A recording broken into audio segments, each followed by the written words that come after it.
Going? All right. We're ready. Yeah. Open the session. Bruce is gone. Oh, he's. Yeah. Bruce had to go Get back to the work. store. So we've come out of a closed session and we have decided to take no action on the complaints by Julie Shadrach against the city. And then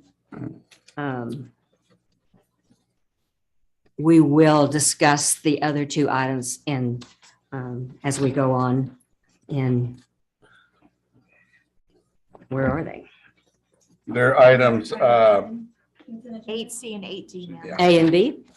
8C and 8D. Okay, so we'll discuss those then. Okay, so now we have the consent agenda.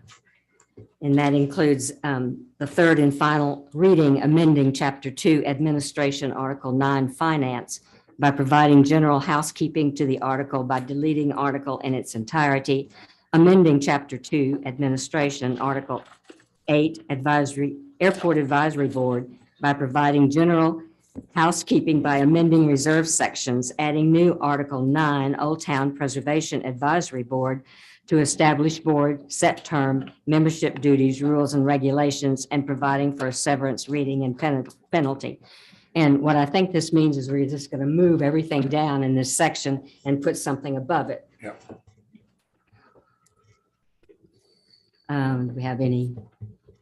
Well, next, it's all part of the consent agenda, right? Okay, ordinance third and final reading, amending Chapter 2 Administration by adding new Article 10 Finance back and providing for a severance, reading, penalty, and effective date. And that is the consent agenda. A motion that we approve the consent agenda as presented. I'll second it. Call the roll. Potholes, Yes. Councilmember Sidolph, Yes. Councilmember Krueger, Yes. Councilmember Mott, Yes. Councilmember Park, Yes. motion carried. Okay, C, a resolution authorizing the mayor or mayor pro tem to execute an agreement for the purchase of certain real property, being a legal description of lots 2 and 3, Beetendorf addition, and lot 1 of the Shaw G and C additions, 225, 223, and 209 South Cutoff Road, Nueces County Appraisal District Tax ID number 792900000012, 069300000030, and 69300000020, collectively referred to as 225 Cutoff Road, Port Aransas, Texas, consistent with the terms and agreements as stated in the unimproved property contract with Island Boatworks LLC, making finds of facts and providing for related matters. And this was discussed in the executive session. I motion to approve. Second. Call the roll. Councilmember Krueger, Yes. Councilmember Mott, Yes. Councilmember Park, Yes. Councilmember Sidolph, Yes. Mayor Potholes, Yes. motion carried.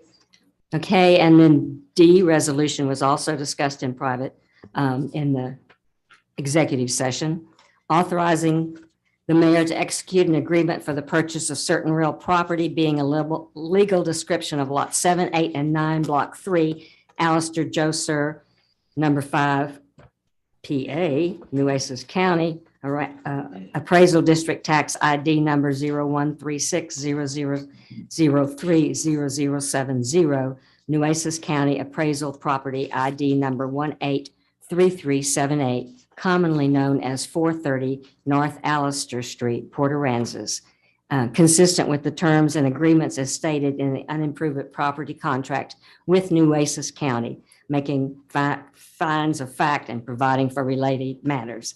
And that is to purchase that property by the community center. I motion to approve. I'll second. Call the roll. Councilmember Krueger, Yes. Councilmember Mott, Yes. Councilmember Park, Yes. Councilmember Sidolph, Yes. Mayor Potholes, Yes. Motion carries. Okay, and E was pulled from, by the developer, and so we won't discuss that. E was, E, okay. the palms.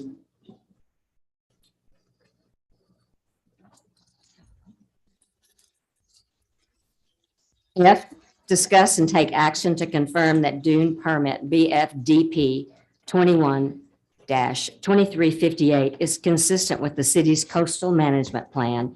The proposed permit will allow the construction of a single-family house and typical amenities. The applicant's Andreas Bagi, property location 694 Kaila Drive. Thank you, Madam Pro Tem Chairman and Council. This and the next two dune permit items are all in established existing subdivisions. So none of these are any of the on the beach properties, just as a frame of reference. So the first one you have is again, the proposal for a construction of a home in the on Kayla Court. Approximate impact to the critical dunes is about 120 cubic yards. They're mitigating 1-to-1, which is kind of consistent with our coastal management plan. There's a little bit greater mitigation for the square footage of vegetation that's impacted, because we kind of look at both of those now. And we do that in a square footage. So they're actually mitigating for a little bit greater square footage for the vegetation and the other impact as shown by the existing documents. So it's again, like I said, it's as you see on the screen there behind you, it's a pretty straightforward request in like I said, in an established subdivision. The impact sites are again some pretty good documents that the engineers continue to present to you for the impact. Planning and zoning did find that it was consistent with our coastal management plan, which is always the litmus test that we hold these things up to. As does the GLO, who also found that it was consistent with that. Our reviewing engineer as well, in this case, it was Urban, did request, and I think I've mentioned this before, we see this pretty common now. They do just simply ask that the critical dunes be staked, which we certainly think that's a great idea and support that comment on the review. But with that, I will just say that again, we do find that it's consistent with our coastal management plan and recommend approval. It says once it's completed, the terrace board will be placed. What's a terrace board? Or is the engineer here? Maybe they can Yeah. tell us. I don't know that we have anybody from Hanson here. It's simply because of the contours there, where you see the terracing. They'll actually. I looked like railroad ties more often than anything else. You see that do that to support and hold back the different. Well, I guess the different problem, they said stand. that you can't walk on it and you can't mow it and their back door is really close to it. Right. This just is, I don't want to say retaining wall because that's not an accurate description, but it's a No. terraced feature that will hold that sand back. Okay. Are there any other questions? No. I wonder if anybody suggested that maybe they didn't have to put their garage back so far and then they wouldn't have to mitigate. I understand. I mean, is that something that y'all talk to them about? Or does anybody talk to them about? We don't. I mean, we just simply, again, rely on the engineers to place it in as least intrusive of the dunes location as possible. And so, when you look at that, I think we do look at that, I come back to the concept of minimization, which is always somewhat abstract because you say minimization. So does that, we've never really determined that, well, that means that you really should only have a 600 square foot house.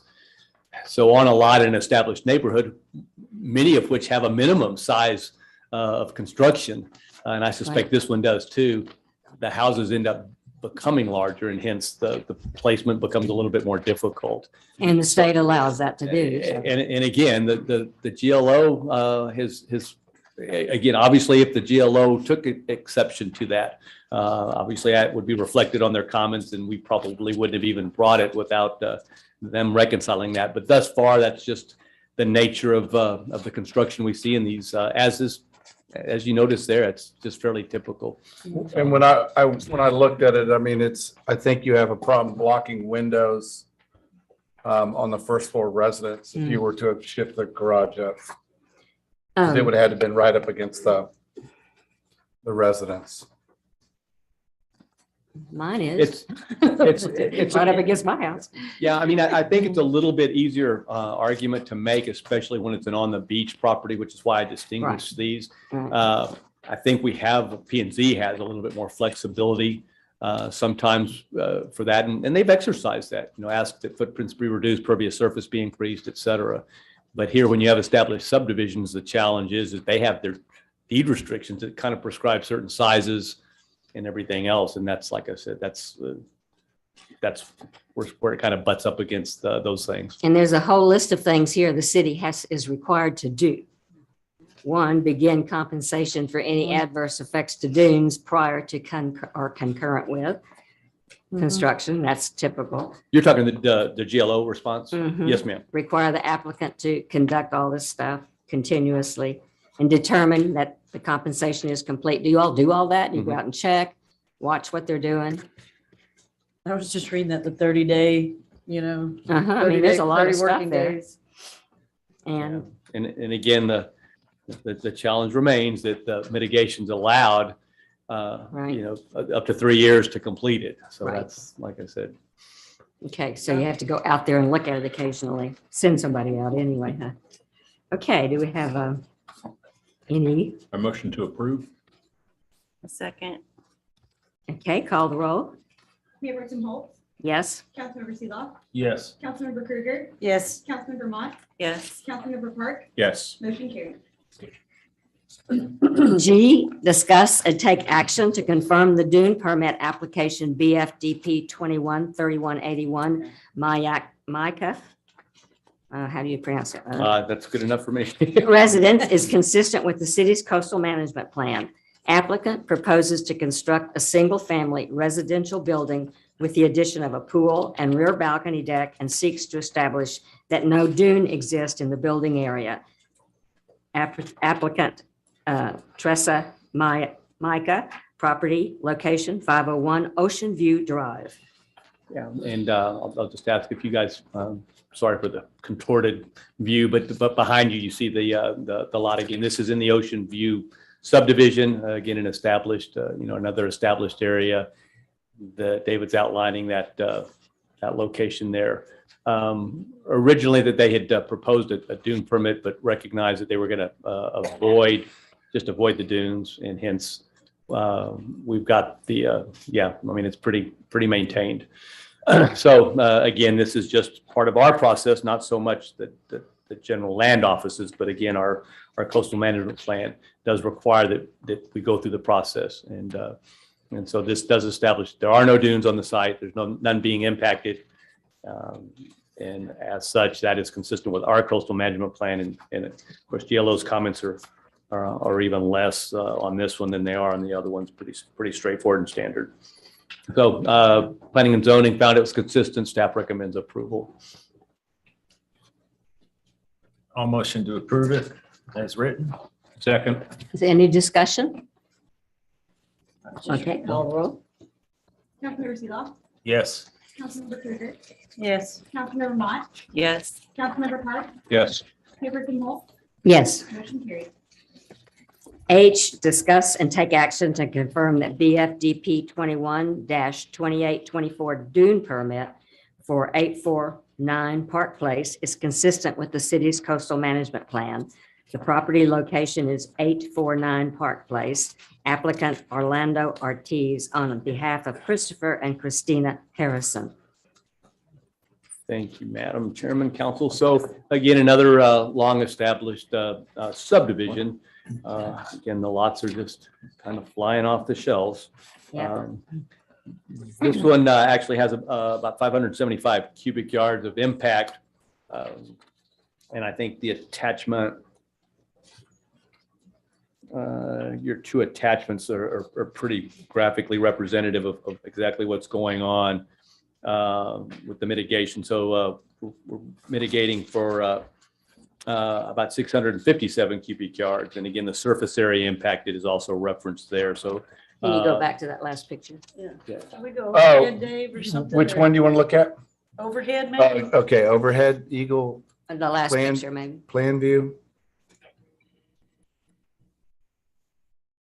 Oh, excuse me, bear with me. Yeah, that's a good Come on, view. Rick. So right there. Yeah. Yeah, yeah, yeah. Let me spin it around so the beach is at the bottom of the page. There you go. Maybe. I'm There we getting go. sick. Yeah. There we go, right there. Seasick. as it Beach were. is to the bottom. There you go. That's So this that's good in to hold up against the document there. So again, about 646 cubic yards impacted. The mitigation actually becomes they're mitigating for about 114% or 640 or 657 cubic yards. So a they're little- doing that off-site on this, much of it off-site. Correct. Do they have permission to do Correct, they that? do. Have you have to have it in your file, right? They do. And again, The it's, RV it's park. just determined when you kind of look, it becomes more valuable to the dune system in that placement than it would be anywhere on site. So like I said, we do rely significantly on the engineers, both that present the project and those that review it, to make that. It's beyond our technical abilities to do that. But when you look, like I said, we do look at the documents, and that does seem to make sense. It builds up that contour. So they're mitigating in excess of what's required, both in the impact and in the surface area that's being impacted to with the vegetation. So all the same rules apply with respect to the replacement and the time frame. So once again, I'm telling you here, planning and zoning found that it was consistent with our own coastal management plan. GLO made their fairly standard comments, although lengthy. These are all pretty much standard as you referenced. Staff recommends approval.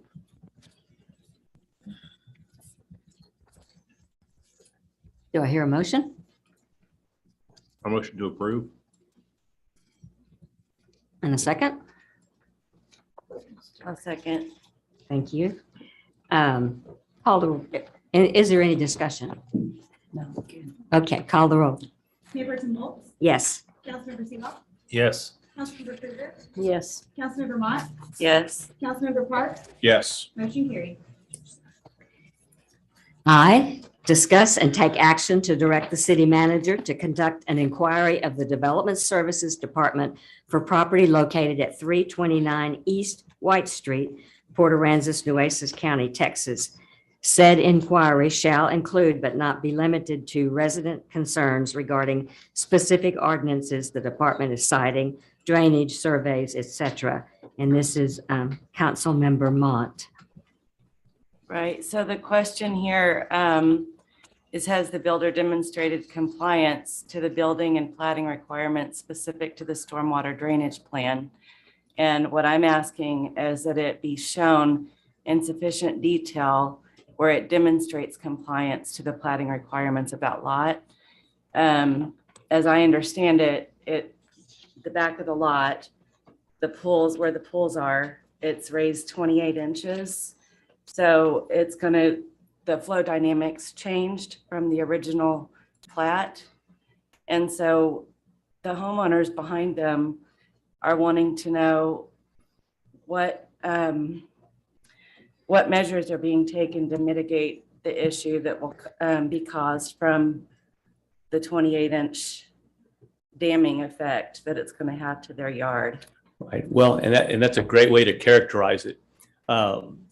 So the contours and the drainage don't really reflect on a plat. So nothing has changed with regard to the plat. But what has happened is that when we review a set of plans for a residential property like this or a project like this, we do ask where the water is going to go. And several years ago, I actually even added an additional step in our development process in our flow that allowed, regardless of what they tell us, which we also look at and look to its reasonableness. We added a step in there that literally prevents them being issued a certificate of occupancy until we've actually laid eyes and verified that what they told us was going to function properly, so that that we could catch it. And it was just another safeguard that didn't exist prior. In this case, what we looked at was the property that you're talking about to the rear. Is an older property. I think that was maybe mentioned at a previous council meeting, 1926 or so. Mhm. And so when we look at this, we have to look at the property that again is claiming impact, and have to look at what their drainage plan is. And I think maybe that was mentioned as well, and it was, I think, said in some like way that wasn't proper for us to ask that. But to evaluate what you're asking, we have to know where their water is going. So when you say damming effect, our analysis and when we look at that property, there's a very good possibility that their water, their drainage plan for recent past had been their water migrating over onto somebody else's property. Now, the properties that existed prior to the storm were elevated, so the water could flow onto that property and not impact the old houses that were there.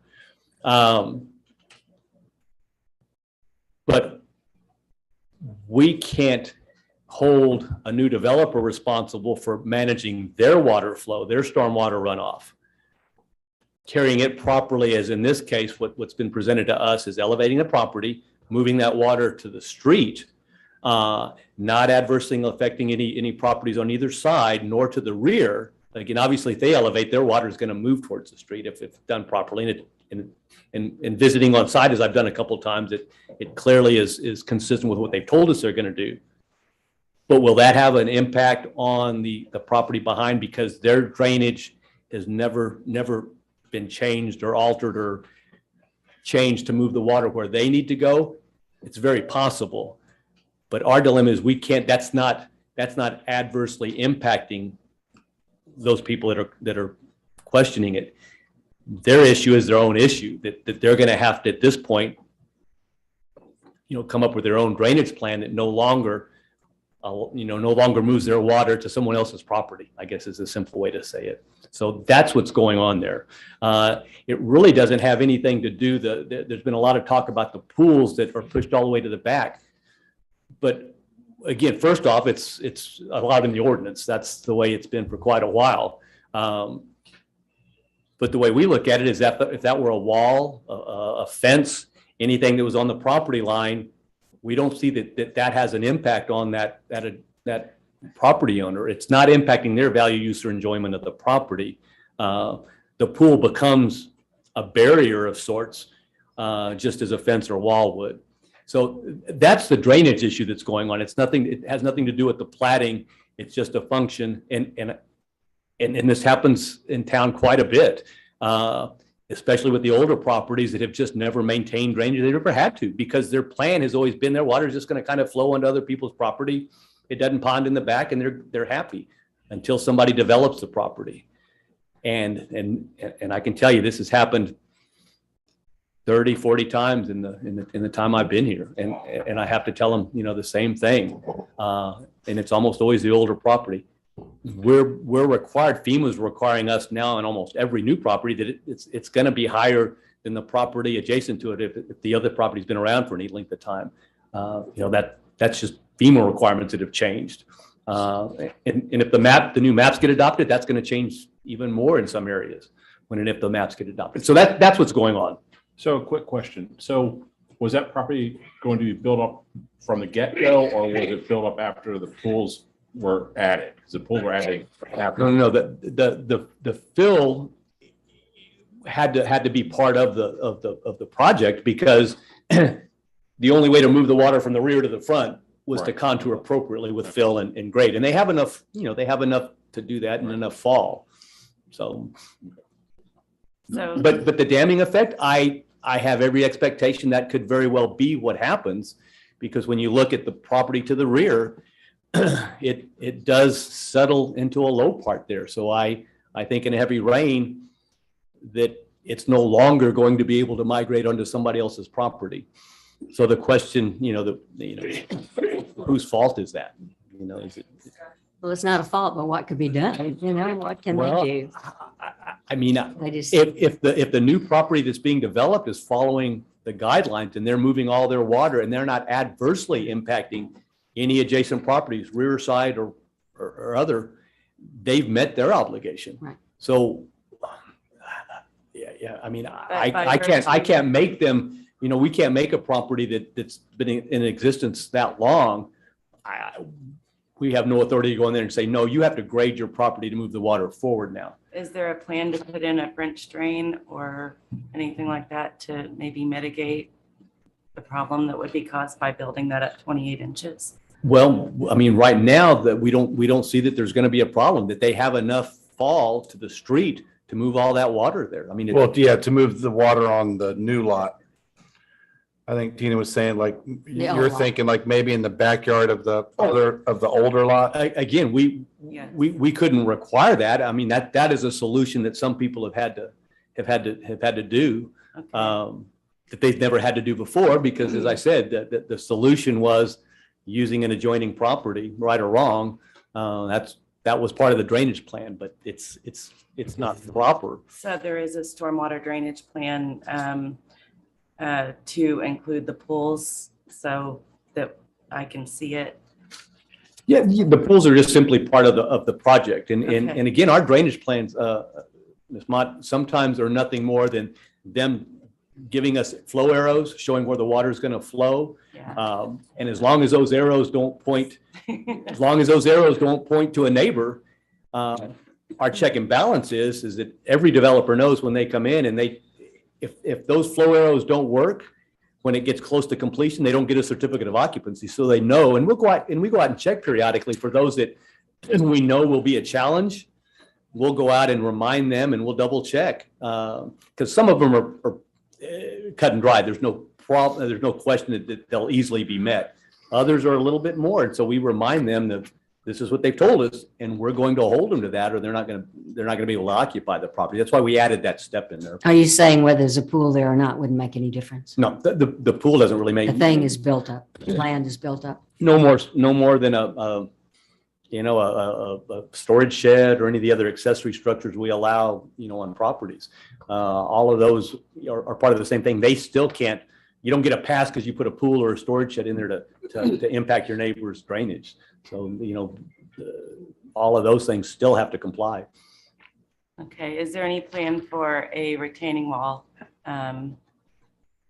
They're saying that there's no retaining wall in any of the plans and they don't know what to expect. I don't know if that's,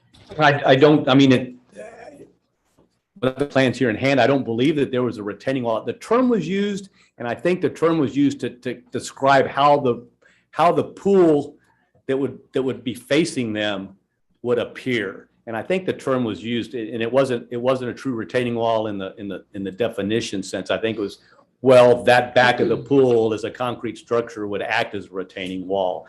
It's not acting as a retaining wall. It's acting as a wall, simply as that. It's not retaining anything. Like I said, a retaining wall would be engineered to hold something in or back, but there's really not, because there's, like I said, there's really not going to be any need, because as they build up, all of that, they're coming forward. Now, I think they do have I think they do have some kind of landscaping structure. I wouldn't characterize it as a retaining wall, simply to hold their sand so that it isn't spilling over onto the neighbors. okay, thank you. Sure. Anything else? I know it's been a hot topic, so I'm more than happy. And again, I'll always, as I did with the neighbors themselves, I'll be happy to meet you guys out there. We can look, we can walk, and I'll kind of show you what we're looking at, both on the neighbor's dilemma, in our opinion, and plus these people. So, anytime, I'll be happy to meet you over there, and we'll, kind of look at it. So we won't take any action, anyone? Oh, no. Okay, thank you. Okay.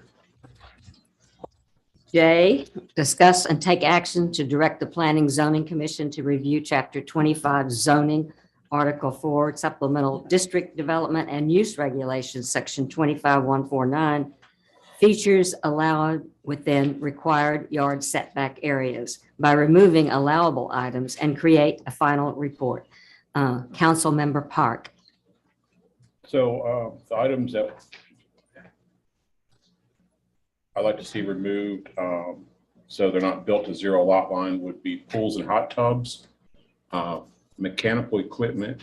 I just lost my place.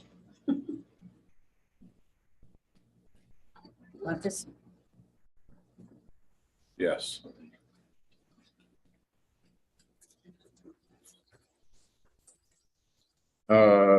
And cantilevered balconies. So Tim, did you want to exclude mechanical equipment or not, or? Yes, yeah. Okay, so just, so 6 is the strike through as it's shown. Yeah. Basically, I'd like to see those items, and obviously P and Z would have to come up with their own numbers, but those to go to a 5-foot setback. What, are you still including pools and Yeah, so those items Okay. would all now have to be, they could no longer be. all the built- red? Yeah, Okay. those items would, A now- pool means a swimming pool. yes, Can't be on a fence. yeah. It could be a It'd have to be 5. a yeah. fish pool. No, I think by, A little- as a swimming pool. Yeah, you're talking about swimming pools, so let's put swimming in there. Make sure Specifically we're swimming. taking swimming pools out. And It says swim. Okay. so 3 things. Yes, ma'am. And what does it mean, swimming pools and hot tubs without overhead shelters or structures? I mean, yeah, it's just all of it. Basically, so. I mean, All of it. Yeah. Okay. Yeah, on the next page it does say swimming pools. Yeah, Yeah. you just read that. Yeah. Okay, yep. So we need a motion on that, correct? So Rick, can I just ask a question? This would take care of the pool issue on the prior discussion, but the drainage would remain the same, correct? Quite possible. Yes. Okay. Correct, but what is the pool issue? I didn't. No, this is not, Oh, actually, this- this is a totally separate issue. This is totally This separate. is- Okay. Right, but no, you're right. I mean, some. But it would happen building like a that. You could just put a pool right on the edge. CMU block wall as a fence right on the lot line. And yes, it would allow no transition of migration of water over the lot line. Yeah, because I just looked at one the other day down Lantana, Yeah, by Cecil. yeah. This is, I mean, basically to, for the enjoyment of all property owners. Uh-huh. So things can't be built literally Right up on the there. lot line. Mhm. Yeah, so it's, I mean, whether live here full-time, whether you live here part-time, whether you're a renter. And your recommendation was 5, 5. not a full 10. My recommendation is 5, but I mean, that's up to P and Z, what they. Okay. So Yeah. this is basically telling people what they can do within their backyards, how close to the fence they can get with their. In whatever the it is they setbacks, want. yeah. Yes, yes. Okay, So the mechanical equipment, because this, I think the ordinance, David reads just in the setbacks, correct? So, Yes. so mechanical equipment, just to be clear, air conditioning Yes. compressors very often appear in the side yards. And there's only 5 foot in a lot of instances that you have. I on mean, the that's why side. this one's P and Z for them to. Just as more Yeah. information I get as Yeah. to what the. And they would keep them out of indications. front yards. Some people are starting to put stuff in their front yards like that. Well, those are all consequences. I just want to make sure that. But yeah, I the can- sides, it's only I 5. How far is side? Sides of 5, so Five, that's so 20, you're- so, Air conditioner could be right there in it. or they move them to the front Or the rear. or the rear. right? yeah. So- This would be out of control. So, yeah, maybe they would make some, So this is just gonna go to P and Z. This is, Yeah. this Review and is, then, yeah, okay. this is P and Z for their recommendations. Because I do have Okay. concerns like he's brought up. Well, I just worry on the fly about unintended Right, consequences. and then that's why this is going to P and Okay. Z, so they can discuss and that's what they're there for. Okay. Is to hash all this stuff. out. Bring some ideas and recommendations. Am I clear on my That's task? all this is. It's Okay. for them to- Okay. got it. okay, do we have someone that would like to, I motion to approve. it's yours. I'll second. Okay, call the roll. Councilmember Tino, Yes. Mayor Tim Holtz, Yes, Councilmember Krueger, Yes, Councilmember Mott, Yes. Councilmember Parks? Yes. Motion carries. Okay, K, discuss and take action on a wetland buffer ordinance and possibly direct the Planning and Zoning Commission to explore the topic and to report back to City Council in its findings report. I do have certainly the beginnings of that sort of wetlands ordinance that was done by a citizens committee right after the hurricane and worked on that for 6 months or so. It I think went, it's a handout, correct, Joan? yes, I gave everybody a handout, but it really should read simply that requires a 25-foot wetland buffer along the edges of any wetland under the jurisdiction of the U.S. Corps of Engineers. And wetland buffers shall remain undisturbed and no development, including land disturbing activities, shall occur within this buffer.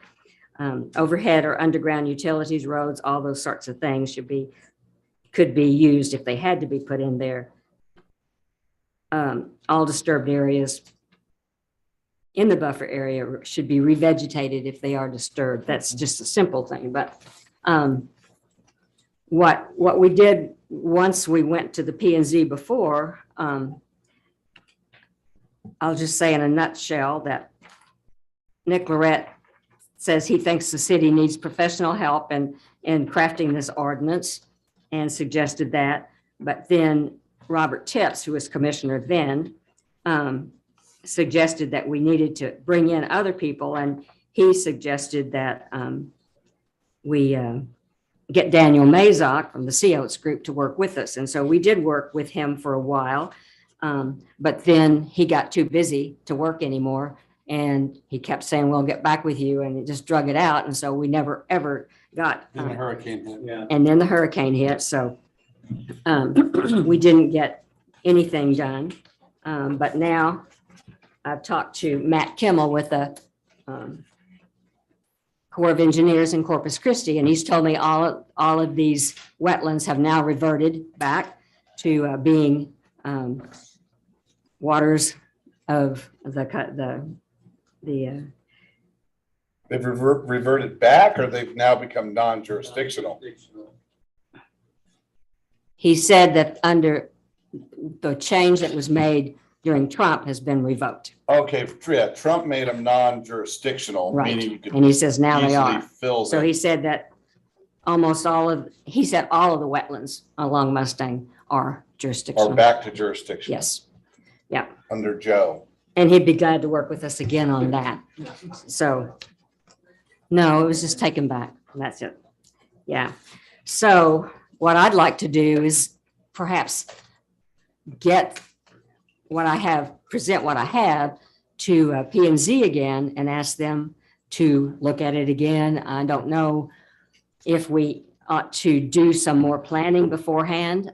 This, like I said, this was after the Galveston ordinance, and now I know Aransas Pass has an ordinance that was passed after this was designed, so we may want to include some of that, but I'd like to work on that and maybe get it to P&Z to work.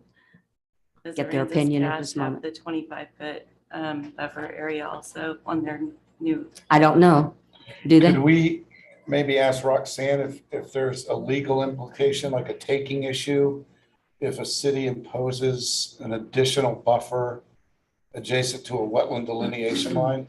I think that was the issue in Aransas Pass. They were a little nervous that We someone was created a going to due challenge it. process. Right, Zach? We created a due process hearing that allowed anyone who had comments regarding the setbacks or the buffer zones to be able to speak and be heard. So I'll be happy to get a copy of the ordinance and send it to each of the council members for review. Mm-hmm. Well- We did work with a major university in helping us develop the ordinance as well. Right. I did sit in on some of that. That's right, Councilmember Pruitt. Prior to being a council member, you Yeah, I help did. I us sat as over well. there with Kathy. Have there been any issues on it? No, Well, one thing is that we are stewards of the island and its resources, and wetlands are really, really important in stormwater runoff and protecting, cleaning the water. before it goes into our bays and then polluting our bays. So it's got a lot of really important implications that we as stewards really need to pay attention to. So, yeah. Is the Aransas Pass, what is it? Is it like a certain amount of feet, Roxanne? I'll be more than happy to brief the council at a future. Okay. Or you can just send it to me and I'll Yes, look ma'am. at it. We were proposing any development larger than a half acre would have to comply with this. So, Right, so Aye. they would be responsible for getting their own wetland delineation. Then as part of the plating process, they would add an additional 25-foot buffer, correct? right, and I know that that was part of what I wanted to do was make sure that they had to have an ordinance where they had to get a delineation. And I think the decision was, well, we'll just have it as a policy for the city, but it might be stronger if it's in the ordinance as well. We have a wetlands map Okay, you guys did. that was. So I don't know presented by the what, Right. what the, I guess we'll work on it and then try to get something to P and Z. Is that right? Work on it based on what you have for Aransas Pass. And Yeah, I didn't get to finish that. I don't know what they ended up putting through. I have it also. So do we need a motion on this? I guess a motion to proceed and to develop an Get more information. an ordinance that P and would work with P and Z on. The way, since you referenced Aransas Pass, Mayor, the way that we did it over there is we created a subcommittee of just a couple of council members, some other citizens who had very strong interest in preserving our wetlands. And we worked with the major university and we worked out the kinks among our little committee. And then it was presented to P and Z and then it was presented to the city council. Well, we worked with a large committee, 25, but they were all citizens and maybe 2 of us were council members on that came up with this and the first time. So I think that we've got a lot of input from the public and, well, the city Yeah. council member that helped with it's not here anymore. They made some committees after Harvey, a bunch of different committees, and they worked on that The for a mayor, long time. the mayor is the one that brought everybody together and said, you citizens, you need to go forward and decide how you want the city to go. And we took his word for it and met a lot about this. And David, you probably remember when we presented it before, that was the only issue that P and Z gave is that maybe it needed more input from legal or something to make sure it was. Initially, I would say we need a due process hearing for those who can be heard, whether to protest or not protest the actual delineation and the buffer zones. Mhm, You can't just deprive somebody of life, liberty, or property without due process of law. So mhm. I see the general language you have, and I'll be more than happy to try to prepare something so that we won't deprive someone of property and there be a due process hearing. Okay, And you could supply that to P and Z as they worked on it and move forward? Instead of it coming back here first? Were you thinking of giving that to P and Z as they? I'll be more than happy to move forward however the council wishes. I'm just not privy to the historical work that years and years and years of work that there appears to have been involved with. And I just mentioned what we did in the city of Aransas Pass. right. But however you want to move forward, I mean, you want me to present to P and Z and show them what we did in Aransas Pass and explain to them how I think that we need to have a due process hearing in the ordinance and then bring it to council, that's fine. That's probably going to be faster to do it that way. Mhm. And I can give you some more information that I have on what we put together. Do we need to vote on that? It is an action item. Okay. Well, I, in keeping with Tim, I propose that we do move forward with a wetland protection ordinance that Roxanne works with P&Z and with me to try to come up with something that gives due process to the owners of property. I second. Okay, any more comments? No, ma'am. Okay, please call the roll. Councilmember Seeloff, Yes. Councilmember Krueger, Yes. Councilmember Mott, Yes. Councilmember Park, Yes. Mayor Tim Holt, Yes, motion carried. excuse me. Get all this stuff back to where I was. Okay, L, update from city staff regarding feral cats and other possible city code ordinance violations at 510 Trojan Street. Councilmember Mott asked for this. Good evening, council. I presented or prepared a written response for your review last Thursday, which should be in your packets there. Since Thursday, we've had some activity over there. There was another cat that was captured on Friday after this, and then on Monday, we discovered a pregnant cat that had kittens that's been captured. There is a Siamese cat that's holed up in the garage that we've been trying to get since Monday. As of today, has not been captured. So that's your update as of today.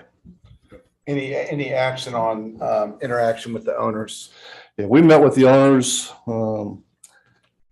back in February. It's in here. We got information from Mr. Parsons that there may have been a large number of cats back at the house.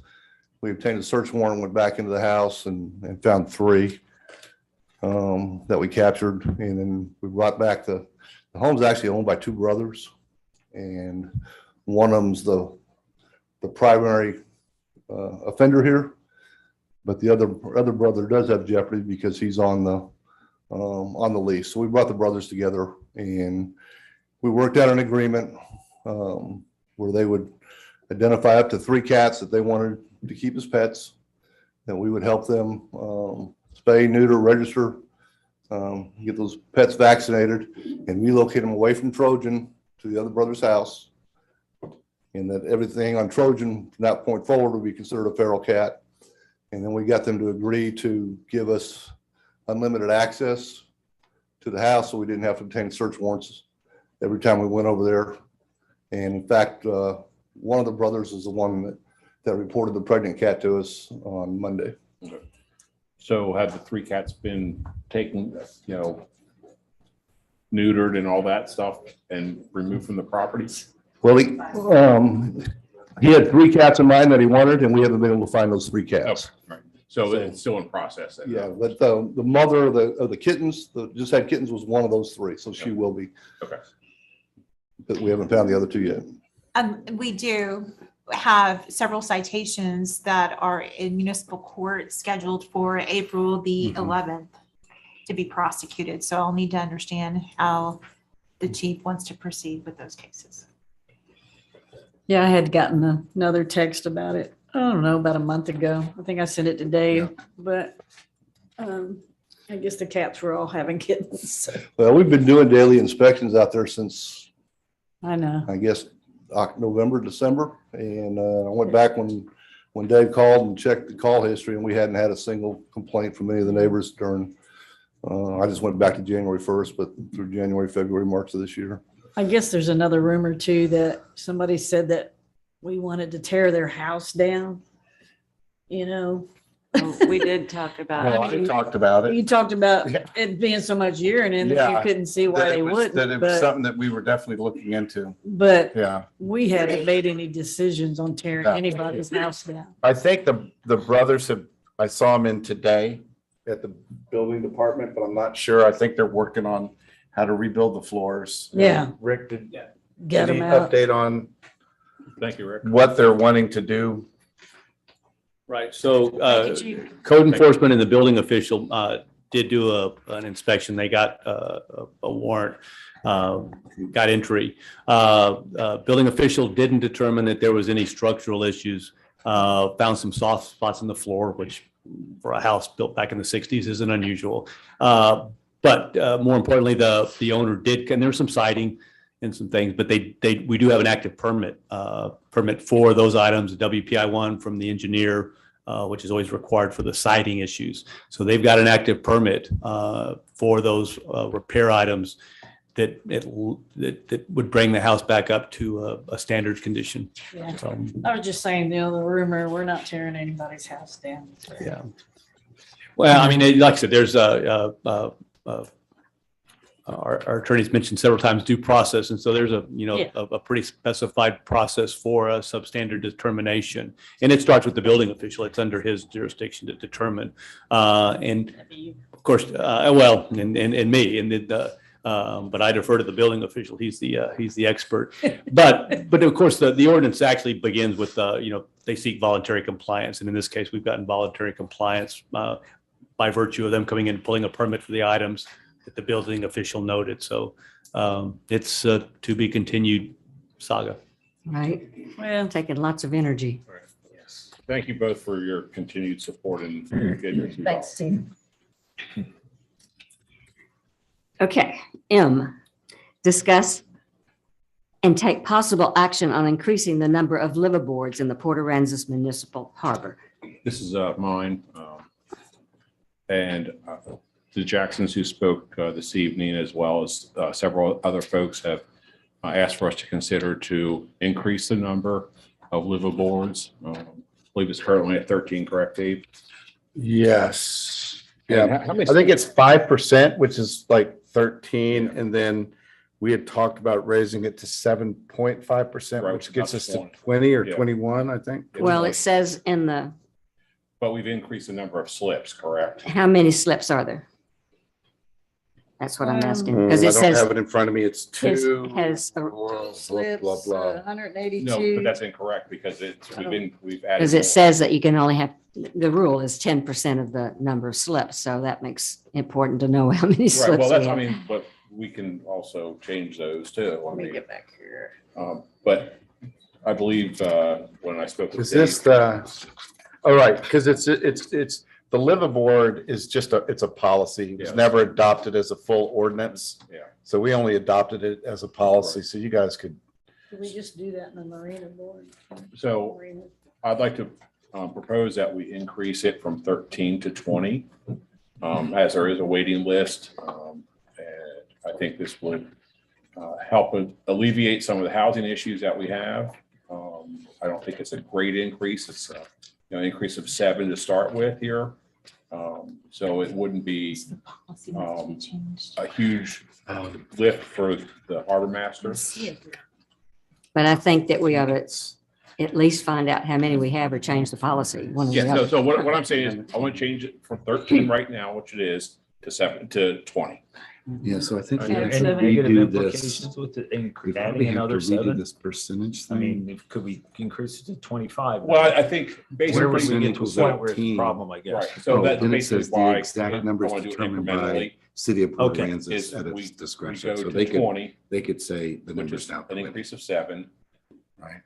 If it's goes smoothly for, a year or so, Potentially further. then whoever in a year can say, hey, let's increase it to, But this qualifications and required documents is written, so we'd have to change that if we're going to change. no, it. it basically, it doesn't give a number. It just It says, says 10%. no, it says COPA has 182 slips. At 10% equals 18, but that's not necessarily the So number. it says it It limits says the number of The liveaboards to exact no more number than is 10%. determined.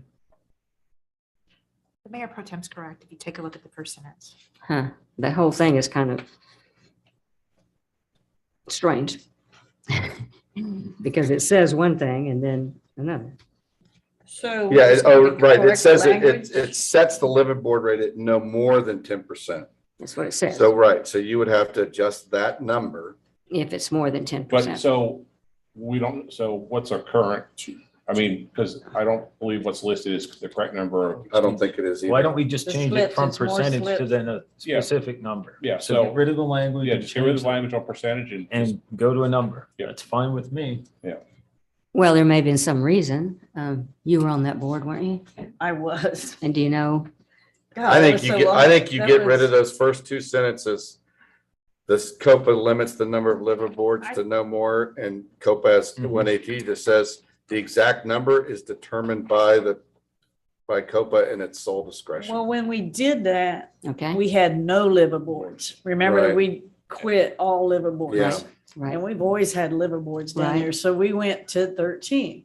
We came up with that number Yeah. somehow by the slips.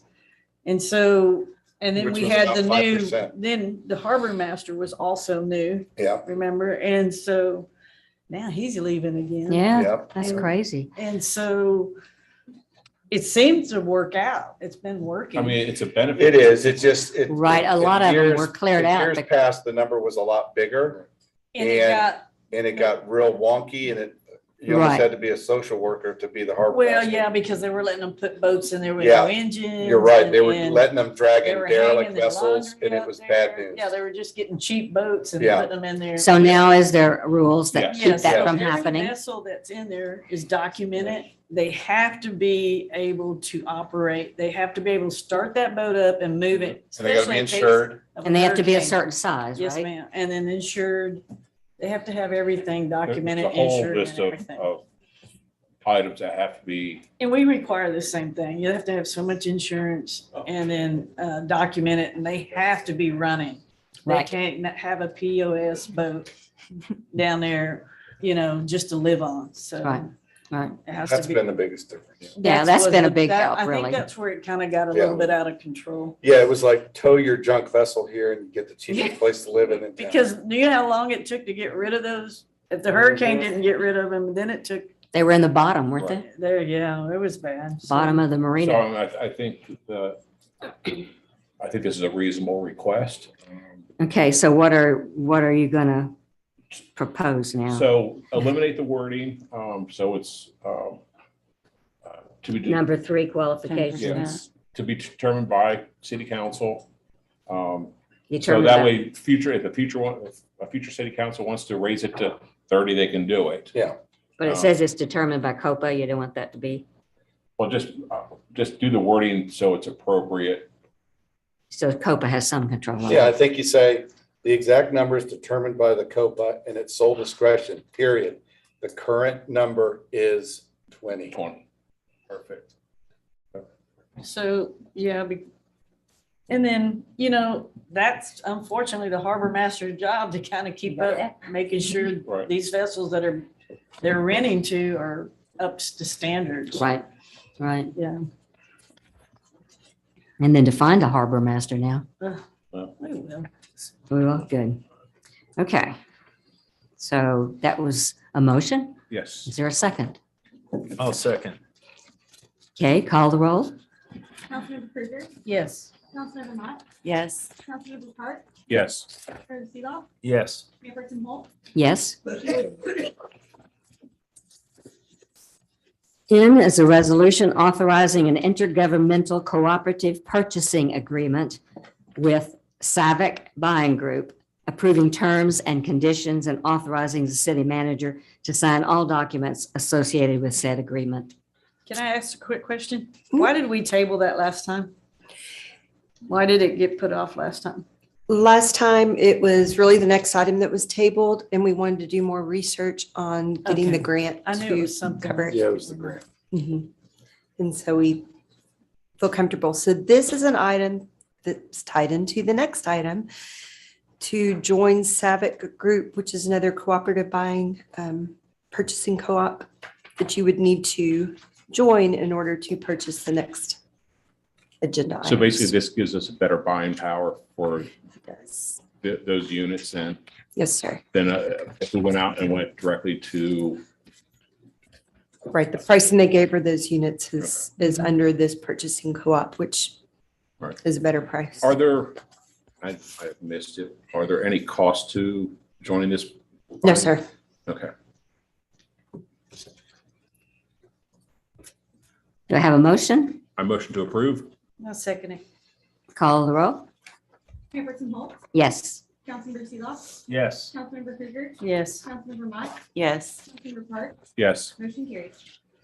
O, resolution approving the purchase of 3 X-Series advanced monitor defibrillator units and 3 Z vent portable ventilator units for the Emergency Medical Service Department in the total of $196,478.85 from Zoll Medical Corporation through Savick Buying Group, declaring 3 LifePak defibrillator units as surplus to the city's needs and authorizing the trade-in of these units and authorizing the city manager to act as the executive officer and authorizing representative of the city in all matters pertaining to said purchase.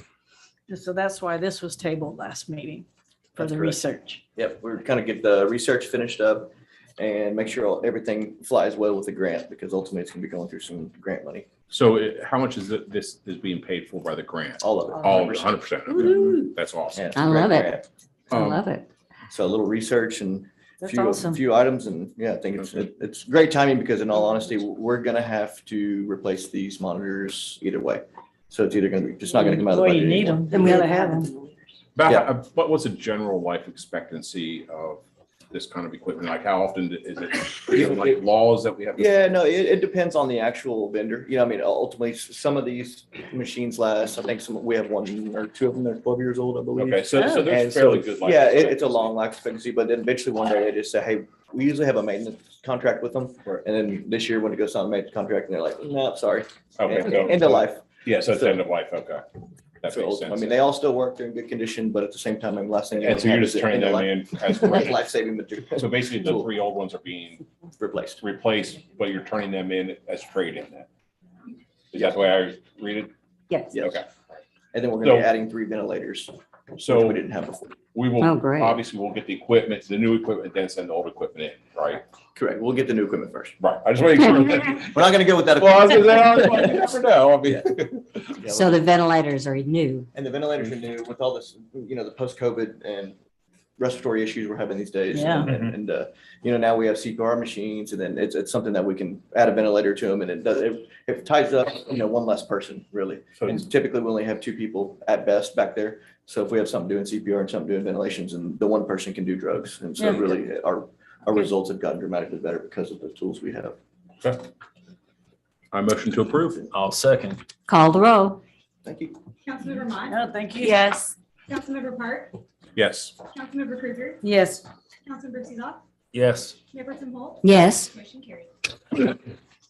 P, resolution approving an interlocal agreement for the purpose of holding a joint election with Nueces County on Saturday, May 7th, 2022. Fran. Fran, all right. Oh, I have a question. Yeah. We're going to contract with the county for this election. They have a special. I'm talking to the microphone. Constitutional amendment election coming up the same date that we're having our general election. And it does save the city cost to go ahead and have a joint election with the county. What's the approximate cost savings?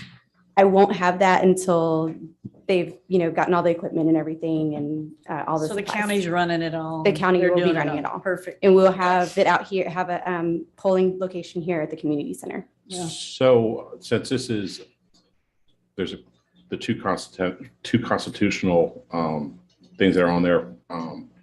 It's So cool. what happens if people from outside, because other people can vote on the constitutional stuff here, Correct. correct? It's Yeah. Correct. So 19-1 and 19-2. Correct. Yeah, they will have our own ballot to vote on. So Okay. whoever lives in our precinct will get to vote our ballot only. right, okay. And So so do we know that those people down there in 19-2, they have Port Aransas address, but how do they pick that up?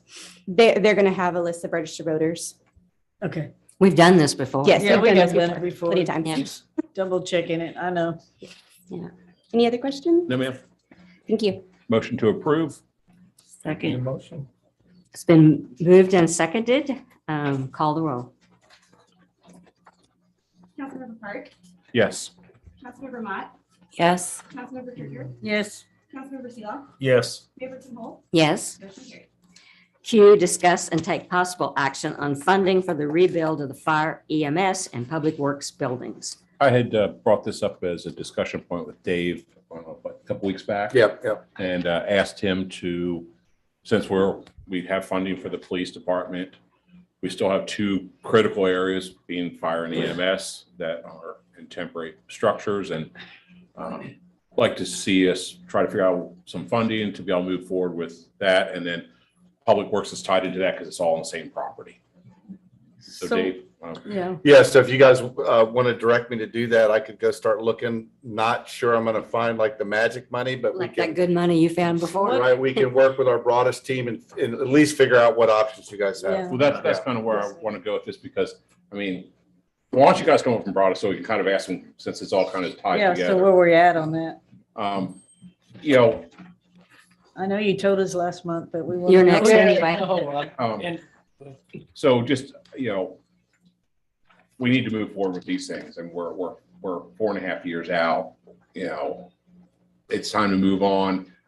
We Wait. still can get the money from FEMA, correct? If we find, Yes, sir. You still have the same option. The difference here, these two projects still remains the same from last month. Right. Fire station, FEMA hasn't given us their opinion, Right. their official notification. So as soon as we get that document that we had for public safety, we'll have a baseline to work from.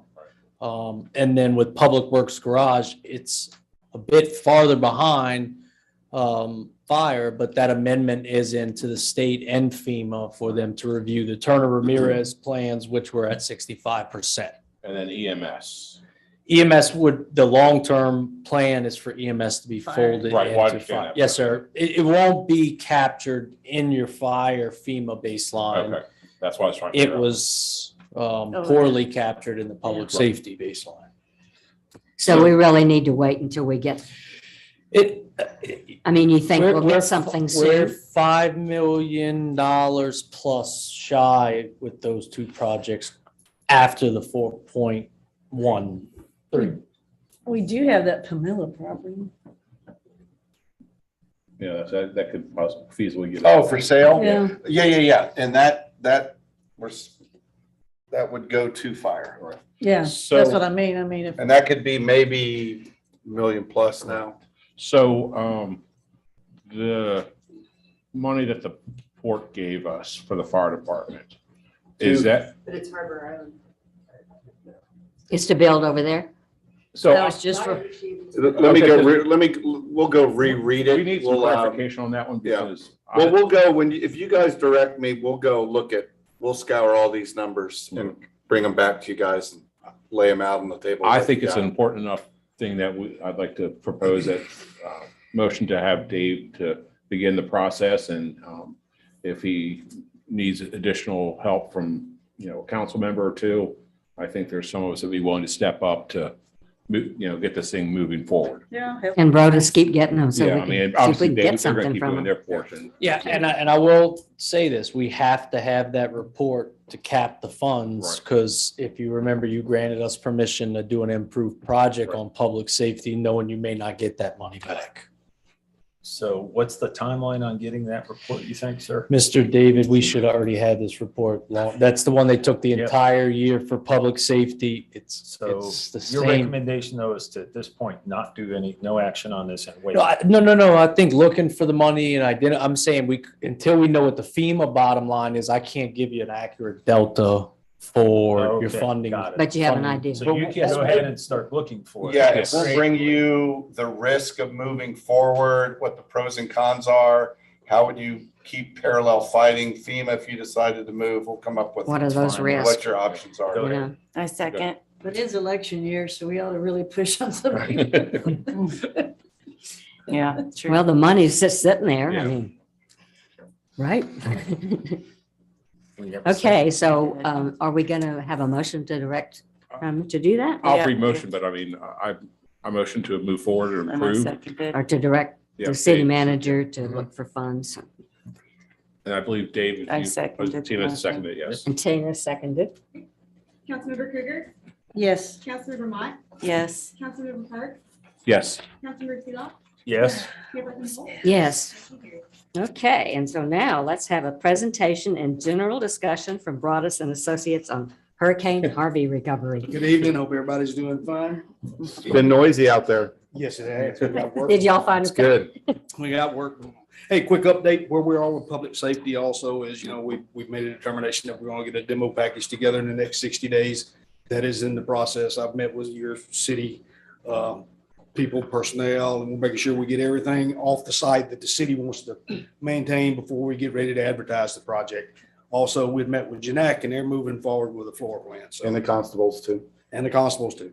Yeah, and just a little update from where we left you last month. So the attorney representing the arbitration has got all the information from DNAC. FEMA sent with that arbitration. We're pulling all that together to refile. Well, I have a question. It might be for Dave. Should the county not put some money in this? They're putting money. Okay. Yeah, there is a contract. Okay, And so they do have some insurance money that they're putting in. perfect. Yeah. And if they want to expand their portion, they're more than welcome. It's just based on whatever the square footage cost comes in at. Okay, The fire station is roughly what we just discussed. We're waiting on that determination memo before we can move forward with the improved project and look at the funding of how we can move forward, what size facility that the city's going to need. Active projects, here we go. Charlie's Pasture Pier and Roberts Point Pier. We're going to start with Roberts Point Pier and then mobilizing on the 28th of this month. Awesome. So, and we'll get started on Okay, that, kind of like Roberts we're doing now. Point. How long is 28. it basically gonna take, you think? Kind of, sort of? Their contract is December. Okay. So Ansel Brent, where are they? How many piers have they pounded in so We got far? 14. And we reset the jig this afternoon, so, and we had to put 2 more spuds in because they got a floating jig, the one that you saw when I was Yeah, out there yeah. that day. So we're moving steady. We got 24 in the long portion of the template to be set of the 55 footers. Then we've got 18 that go across the T. So, Cool. and the other pier, ma'am, the other pier? Roberts Point. Roberts Point Pier, I'm off the top of my head, I don't remember exactly how many piles in it, but they're starting the 28th is when they're going to mobilize. Now, what they'll do is they'll drive the piles at Roberts Point, then they'll move that operation over to Charlie's Pasture and drive the piles. And then they're supposed to have another team start at Roberts Point with the caps. So they're still being worked simultaneously. Well, which is the Perfect. decking and all that? Right. Right. Perfect.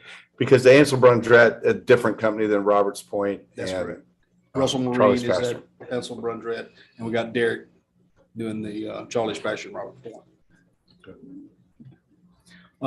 Next up, is Charlie's Pasture Bulkhead. We Yep. have a pre-construction meeting with Shirley and Son this Tuesday morning. And then we'll get started. Issue a notice to proceed. Within 10 days after that, we'll be mobilizing, moving forward. So that may be around April will start? That is a 254-day contract. I'm pulling that off the top of my head now. But Yeah, I can believe I think that. I think that's pretty close. But I just need, people could ask me when they're gonna start. When are they gonna start? We should be started there within 2 weeks. Like I said, the pre-construction and the notice to proceed all be issued Tuesday morning. Okay, Same thing with the nature preserve, right after or right before the Charlie's Pasture meeting with Trident, who you awarded the contract to last council meeting. And of course, they've got 6 months that they've got to be finished. And pre-con notice to proceed, they'll start April 1st and hopefully we'll be done by the end of well, October. we think the whooping cranes are gone. We saw them fly. Up and We away. better be done by October. That's right. Right, they'll be back early Yeah. with Yeah, their we don't want them kid. to winter early. The next gas distribution pre-construction meeting is scheduled for the 21st of April. So, you awarded the contract last month, 22 million to Equix. We're finishing up the high pressure system. Of course, right now, supply chain issues. We're still waiting on a few materials to finish up the high pressure. And then, Does everything in town have to be redone? yes, ma'am. Everything, the So- entire system's being replaced. So obviously, we're having continuing supply chain issues, and with a huge project like that, are they mobilizing materials already? So. Oh, yes. So, Yep. Well, the Because of contracts the- are being signed and reviewed and we have the pre-con set for the 21st of April. okay, So- and so they shouldn't, so they're not gonna get down and get to a section like, Oh, we can't get no. materials for this section and have to stop. You will have a continuous supply of gas. That's. Well, I in the understand contract. that, yeah, so I understand that. Yeah, but even with the material, now that we got the docs all executed, they're locked into their bid price. I mean, of course, they'll try for the increase in the market. We'll review all that stuff, but they're bonded and everything. So they're doing the job or they're Oh, no, bonding I companies. understand that, Yeah, but so mean, I, Just actually getting the actual yes, materials. over. locking that price in so they can buy their future material is the key. Yeah, they'll have those stored probably. They're probably going to use the same site they had out here on 361. Okay. I would think it's laid out here. So that's all I've got. You have any questions? Any timeline on the public safety building, Dave or Broadus or We have a action? programming meeting on Tuesday. We're working on layout, square footages, layout. So do you have, We're progressing on that 6-8 month design timeline, Mr. David, still. I don't see a problem to that. excellent. Yeah. If we see a slip in that schedule, we'll definitely let you know. Thank you. We're going to advertise the demolition, so we'll be coming back to you to award that contract, and that'll be gone by the time we advertise the facility. So the site will be ready to go to construction. Thank you. All right, thank you. Thank y'all. Okay, thank you very much. You bet. Have a good evening. Thank you. Stay safe out there.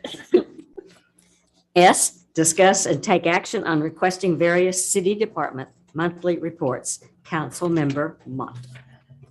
So I've been reviewing reports from other municipalities, and there are some very user-friendly reports available to other councils. So I was going to see if we could maybe elaborate on a couple of the departments, maybe enhance the reports so they're more user-friendly.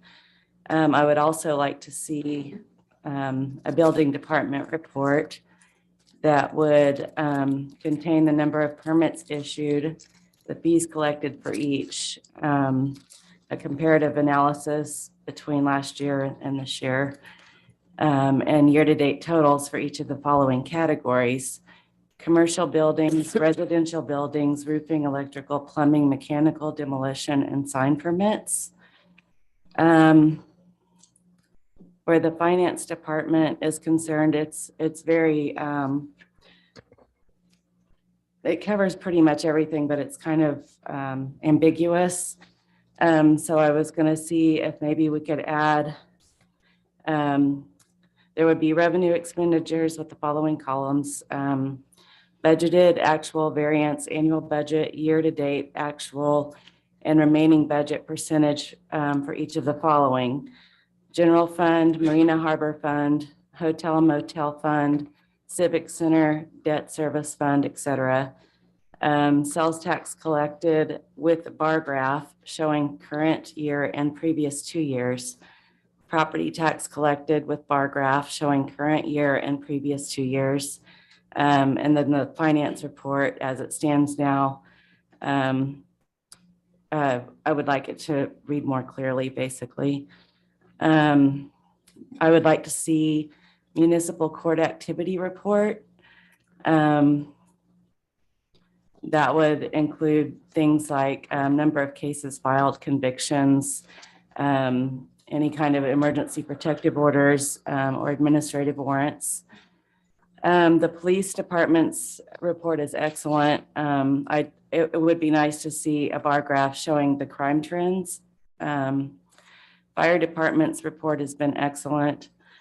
Public Works beach maintenance report. So maybe storm drain cleaning schedule, new citywide projects, projects completed, ongoing projects, and city maintenance report. And then maybe a report from the gas department, new connections, leaks, new tie-ins, meters removed, etc. You forgot the Parks and Rec. Well, we get that, what, quarterly? Does she come in every so often? Get an update from the week. But if you guys had anything you would add to it, or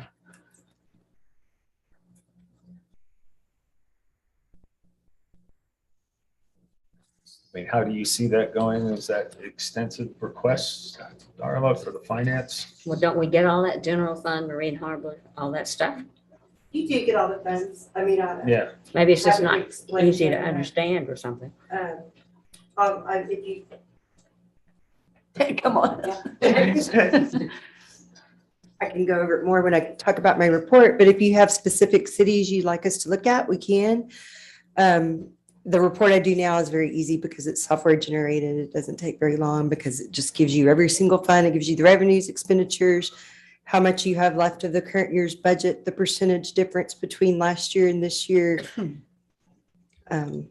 But I mean, I can always do graphs. I've got the numbers. All I have to do is do a graph if you want graphs, but whatever you request, but I'd be happy to look at whatever cities you prefer over ours and see what we can do to change them. Thank you. Maybe when you give your presentation today, you can do more. I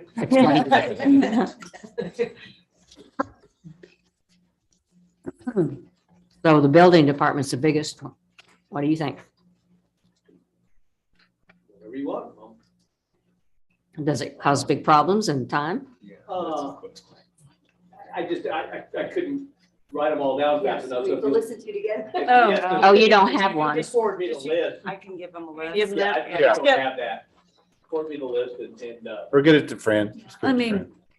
do the our computer systems that have the programs in it to do all that just quickly, or, I mean, generally, most of the programs, and Darla, correct me if I'm wrong, give you the numbers. yeah. Most of them, we'd have to manually convert to graphs, which I'm perfectly within my skill set. I don't think it That's asks for where- graphs. I mean, Yeah, hits. that's- A couple of them. Yeah, and I. Well, that's may why I that make, made may I one. make a request then that Tina work with the departments and describe what they need? Sure. Well, You're asking for this, right, Tina? I mean, I did. show them what you want describe and what I then you wanted, folks come so- back and tell us how much time it would Yeah, I take. mean, an example would be great. I mean, I think, you agree? Yeah, so Yeah. you just kind of give us an example of one and Yeah, craft sure. whatever. Yeah, like But you it's said, not data's making a lot of data. You work. can make, We don't want to do that. Well, But We have to see what, literally, I couldn't write it all down.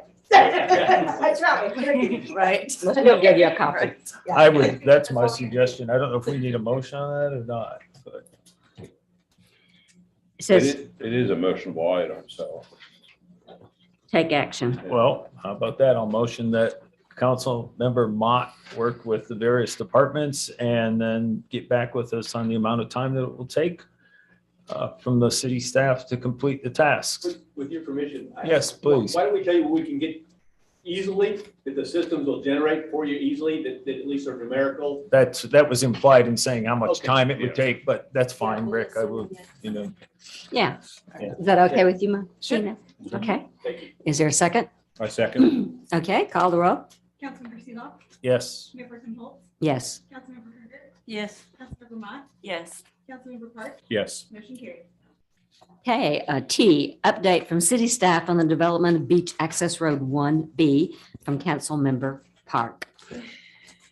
Want me to jump in real Yeah, quick? just Tim? basically. Yeah, so it's just two items. Dune permitting has started.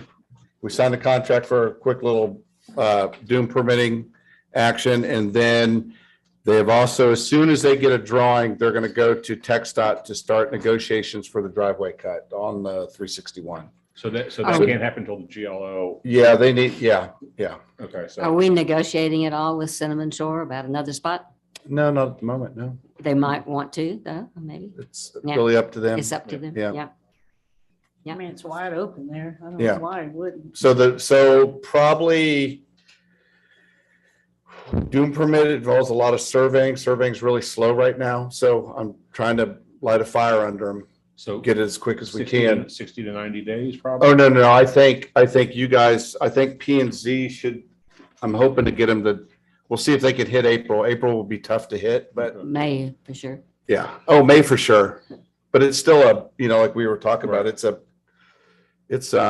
once it goes to P and Z, it's how many days to GLO? 30? Oh, I didn't realize that. Well, they consider that a major project, so they've got, I think, up to 60 days to Oh, boy. respond to us. And then it would go to council for one reading. Okay, Yeah. It's a lengthy process. I knew that, yeah. Yeah, but it's started. okay. And then we'll see we'll see how TxDOT responds.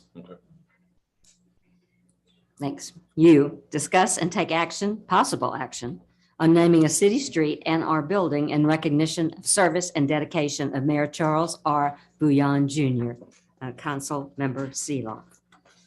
I think this is pretty self-explanatory. The only thing I would ask everyone here is your comments on specifically what item you think would be most, that would be preferable for the naming to honor the late mayor.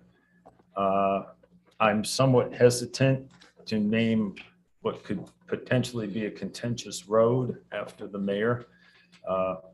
I don't know if that would be best or if it would be the new public safety building. So any comments from the rest of the council members? It's hard. There is another Bouillon Road. This would be Bouillon Beach Road. Right. Chief, do you have any thoughts? I talked to Dave a few weeks ago about maybe, the Palladium was kind of his buddy or his baby. That's true too. And maybe turn the driveway from the Palladium into a city street and name that after. But still, there would be Yeah. another Bouillon Street. David, any suggestions? Well, we had talked about the public safety building. Would that be an honor? Oh, yeah, that's massive. That's huge, but Well, I think that'd be a good thing Um, myself. it would solve the having two Bouillon streets. Yeah, And it would be contentious at this time, so. yeah. I'm good with whatever Yeah, y'all I- decide, whatever you I think's believe that appropriate. the public safety building. You guys want to sit on that for a while and digest it? Sure. What's So your take- thought? My idea is to go with the public safety building, the more I've thought Yeah. about it. For the prior stated reasons that there is already another Bouillon Road, Yeah. although this would be Bouillon Beach Road. Yeah. I mean, still makes it iffy. And Yeah. I do think, public If safety it's gonna be a building, massive building, beautiful. Oh, yeah, building, I mean, Yeah. I think that's definitely a good Yeah, he honorarium worked for with the Harvey, mayor. tirelessly. You're right, he did. So this would be. I mean, that really should have his name on it. So I think that's definitely reasonable. So my motion would be to name the new public safety building as stated after Charles Bouillon Jr. Second, anybody? Second. Okay, call the roll. Councilmember Mott, Yes. Councilmember Park, Yes. Councilmember Krieger, Yes. Councilmember Seelock, Yes. Mayor Pro Tem Holt, Yes, motion carried. double yeah. Presentation and general discussion from city staff on go. Wait. There's Do we one pull more. V? What did I miss? You missed V. Sorry, it's the same thing. Oh, okay. Oh, yeah. Sorry. Oh, I got confused because it was renaming They're another very road. similar. Yep. V, discuss and take possible action on a resolution renaming Beach Access Road 1 to Tony Amos Beach Road and setting an effective date. I'm sorry. Yeah, my comments here, this is already known by most folks, I would say, as Tony Amos Beach Road. I also think that the naming convention between 1A and 1 is very confusing to many people. Me all the time. I can't Yeah. remember which is which. Yeah, I mean, and that's my point. So I think by doing this, it would definitely honor Tony Amos, who was, his actions were very impactful to the city of Right. Port Aransas and the wildlife conservation here. And it would get rid of the ambiguity on that beach road. And I'm just 100% behind this. So Is there any reason not to have access road 1? It's 1 and 1B is what kills us. well, If it's it was because 1, 2, Tony- 3, that's that would already be got different. Tony Amos Beach at the end of that, Right, I know right? So it's that. already affectionately known as such, right? And so would have 1A would be changed to 1? 1A would just stay as 1A. I don't- I'll just leave it. Yeah, I would not. I don't know. And you. You know, sometimes you can do, like we did with Cotter Street. We did a memorial, we gave it a memorial name, but Without Jerry officially McDonald changing it. Memorial Drive, but it didn't officially change the platted name, so it did not affect anyone's addresses and all that issue. Yeah, that's. But So we have how do those you- signs up that say, But nobody says it.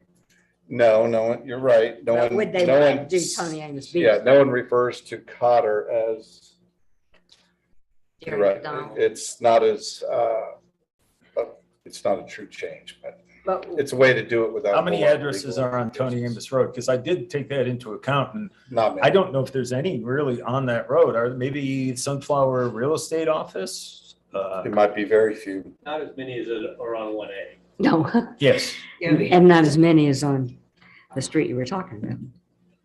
And you did speak to Sherry today. I did, and And, she, yep. Michael. So they've approved, you know. Lynn? So I think, Yeah, I think you gotta, do you? You I wanna think we say need to mention that? verify the number of physical addresses that would need to change. Roxanne. Go back, go ahead, Roxanne, sorry. There is a legal process by which we have to send out notice to various peoples and federal agencies and state agencies regarding Okay. a possible name change or a name change. So if you'll let me just look into what those processes are and then bring that back Thank at you. the next council meeting. I appreciate having you around. Thank you for keeping us legal. Thank you. So the motion will be to pass Okay. the next meeting. I would take it until the next meeting, please. W, presentation and general discussion from city staff on GoBo's short-term rental registration and related item to include but not limited to rentals, registered rooms, maximum occupancy, and short-term rental workshop items. I can let you know where we stand so far to date since we got started on this. Our software went active February 2nd. We had our first registration February 4th. And from February 4th to the 28th, we registered 1,093 short-term rental registration properties. So for a total of a little over $183,000 that we collected in short-term rental registrations. We've had another 216 to date in March. What was that number again? In March, Yeah. 216. With 25 pending approval. When they registered, they can pay, but we have to go through and do the inspection before we approve it. So there's 25 more sitting there pending approval. And one of our large property managers is working now on trying to get their properties registered, and we think they have between 250 and 300. So about how long is it taking to inspect, for the 25 pending? How many days? I can't, it's an inspection question. That, I mean, roughly. I mean, probably 3 days, okay, so, 2 to so, 3 days. okay, so, And And that's a code person? Yes. so if with this large property manager coming with 200 and some, we'd be looking at a month backlog pretty much in. No. A lot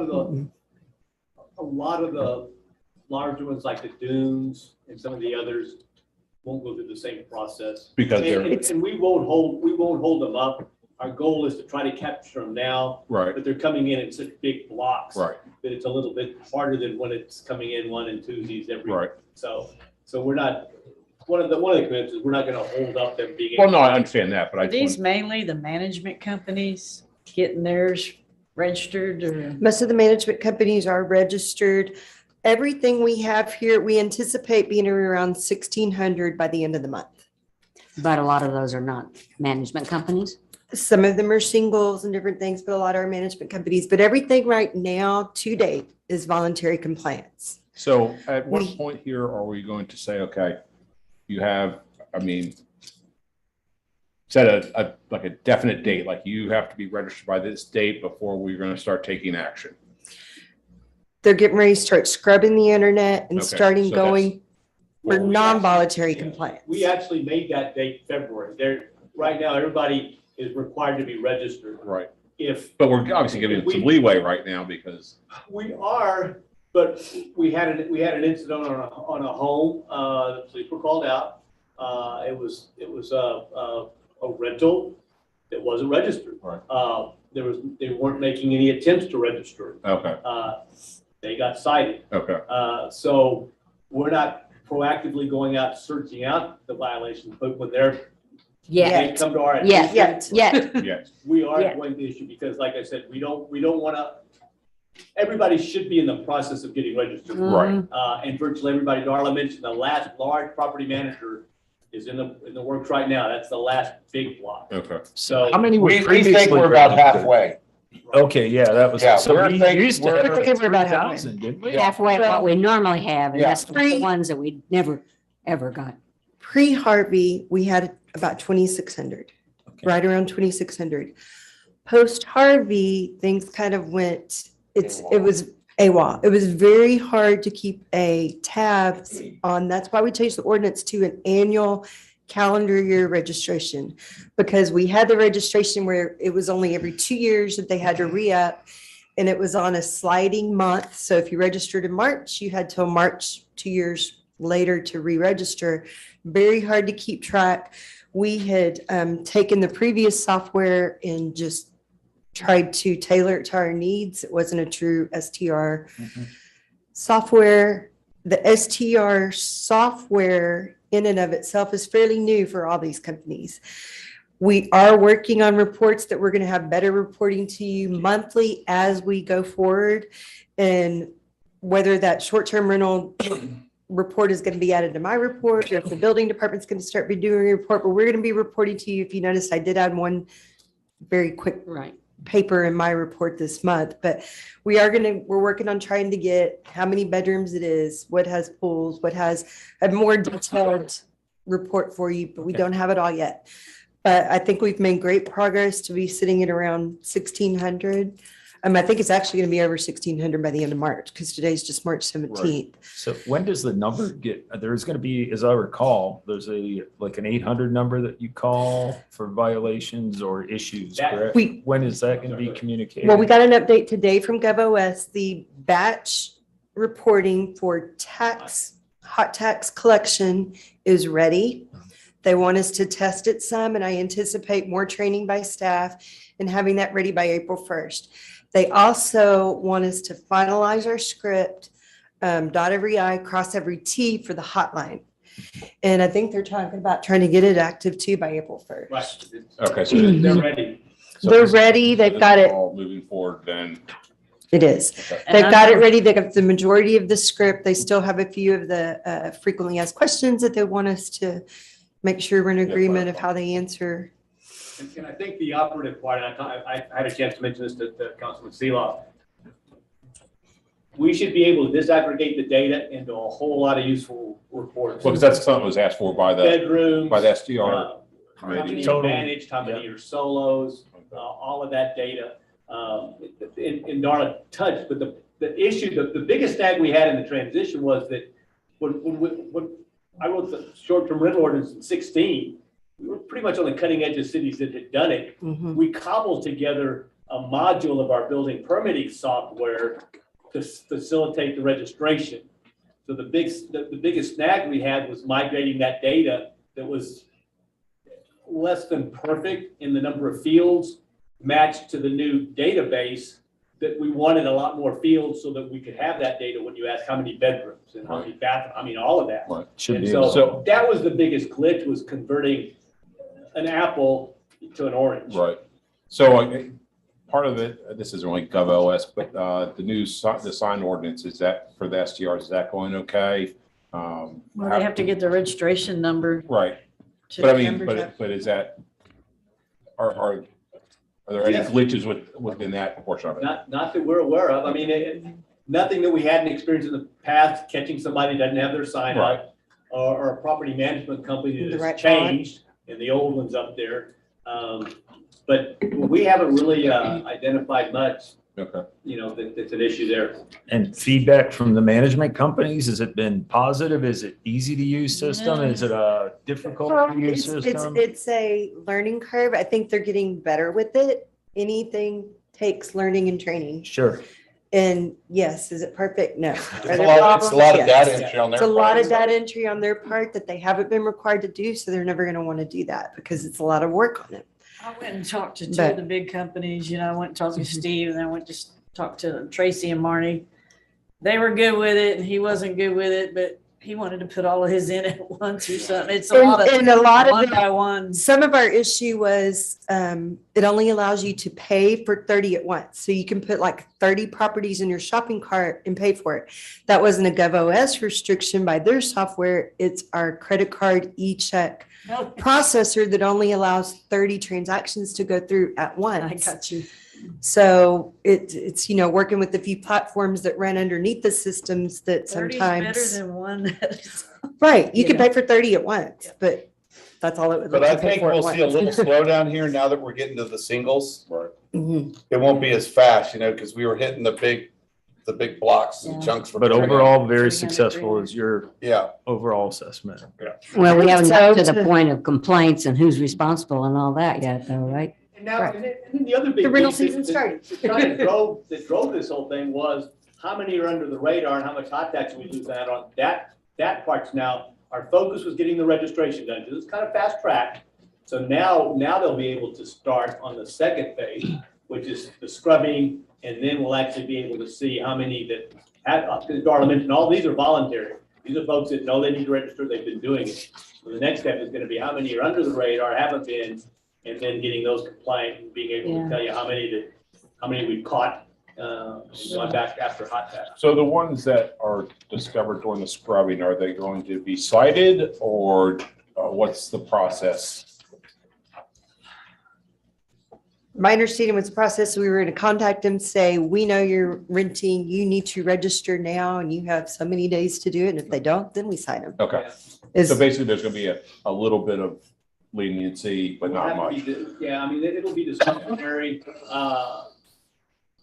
just as the registration process was. The heavy lift is going on right now. Right. All of this stuff that they're experiencing, once it's in the system, will be a lot easier. Right, yeah. But again, if we feel that they've just blatantly disregarded, they've been under the radar, then, we will cite it. Okay. And it'll be easier for them next year. Once they Right. get their information in the system once, it's much easier, but they have to, the property manager has to be a property manager, and then they have to attach the properties to themselves. And we can't really do that. They need to do that, and it's work for I them. know it's a lot of work. My husband. It is. Hopefully when it all gets, And then it's the heavy lift right now. Yeah. And then, like I said, once it's in the system, part of it's the conversion. We just couldn't take what they had because of the difference in the field Yeah. that we needed to have for you guys. yeah. And I think our reporting as we go on is going to definitely improve. Right now, we're working so hard at getting them registered that I know. we're not concentrating on getting the data spit out to you quite yet, because we're just, So do you think reasonably, probably by May or June, we can start getting some better reports? Is I that think so. realistic? Well, I'm hoping. And the other Okay. big piece too, that we haven't, I don't know if we haven't touched on yet, is that part of our decision process was whatever company we use had a forward-facing portal, a Right. public-facing portal, which will be not only for you, but anybody Right. to look at the short-term rental numbers and all of that, so. I mean, this will have a- but that's still to come though, correct? Um, The, Oh, I thought it It'll was what? already implemented, wasn't it? the forward facing where anyone can look at it. I mean, Yeah, that's gonna be coming pretty quick. right, but it's not up yet. I don't remember that portion of Yeah. it. I thought it was. If you That could data's keep, gonna be available. so anyone from the public could I don't know how they- go to that portal and look at it, correct? That's what you're saying? That's the goal. All right. Could you please keep us up to date when that goes live? I'd appreciate it. Okay. I don't remember that. I don't remember that. I don't know how you're gonna log in and get that, but that's, if he says, If he says it, then it's. Thanks, Darla. Thank you. Okay, city manager report. Animal shelter. Fran, you want to come up and give a quick update on the board portion? So as of right now, we only have, meet two of the requirements for the Animal Shelter Advisory Board, and that's our city official, our council member, which is Councilmember Clark, that serves on the board, and the person that operates the shelter, which is Rick Gleason. He's our ACO. We haven't been able to fill this board since after Hurricane Harvey. We've had lack of interest from a veterinarian and from the animal welfare person from the organization. So it's been very difficult. We have advertised many times, but currently, like I said, serving on the board is Rick Gleason, Councilmember Bruce Clark, and then we have two citizen at large that are serving right now, and that's Mr. Williams and Mr. Conses, I think. What are their? Wheeler. Oh, yes, Mr. Wheeler. Yeah, James Wheeler. Wheeler, I'm sorry. Williamson Mr. here. Wheeler and Mr. Conses. He was a retired veterinarian that y'all appointed Okay. back. So he in doesn't January. have his That was current back in care. January. He's not a current. He's not a current practicing So I veterinarian. I've contacted two veterinarians to see if they would be willing to come on board. That's What'd they wonderful. say? So they're still thinking about it. Oh, That's why I asked you about that Yeah, one particular yeah. thing, so. like, could we pay him? I do know that Mr. Gleason has reached out to Aransas Pass Animal Clinic and another one, maybe the local veterinarian here, and has gotten no response. Vet- I'm What Yeah, if about- you guys have any What's connections an or any help. animal welfare Yes. organization? What is that? That's going to be your Animal friends. Friends of the Shelter. But that says you could be an individual from an animal welfare Well, organization. no, you have to have one licensed veterinarian. It says having a veterinarian or an individual Where from does an it say that? animal welfare organization.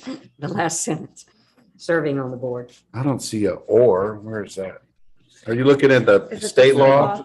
Does the animal shelter? I'm advisory looking committee- under The very last page 3, sentence. well, the Animal Shelter Advisory Committee must be composed of, One she's back. licensed veterinarian, one municipal official, one whose duties include the daily operation, and one representative from an animal welfare organization.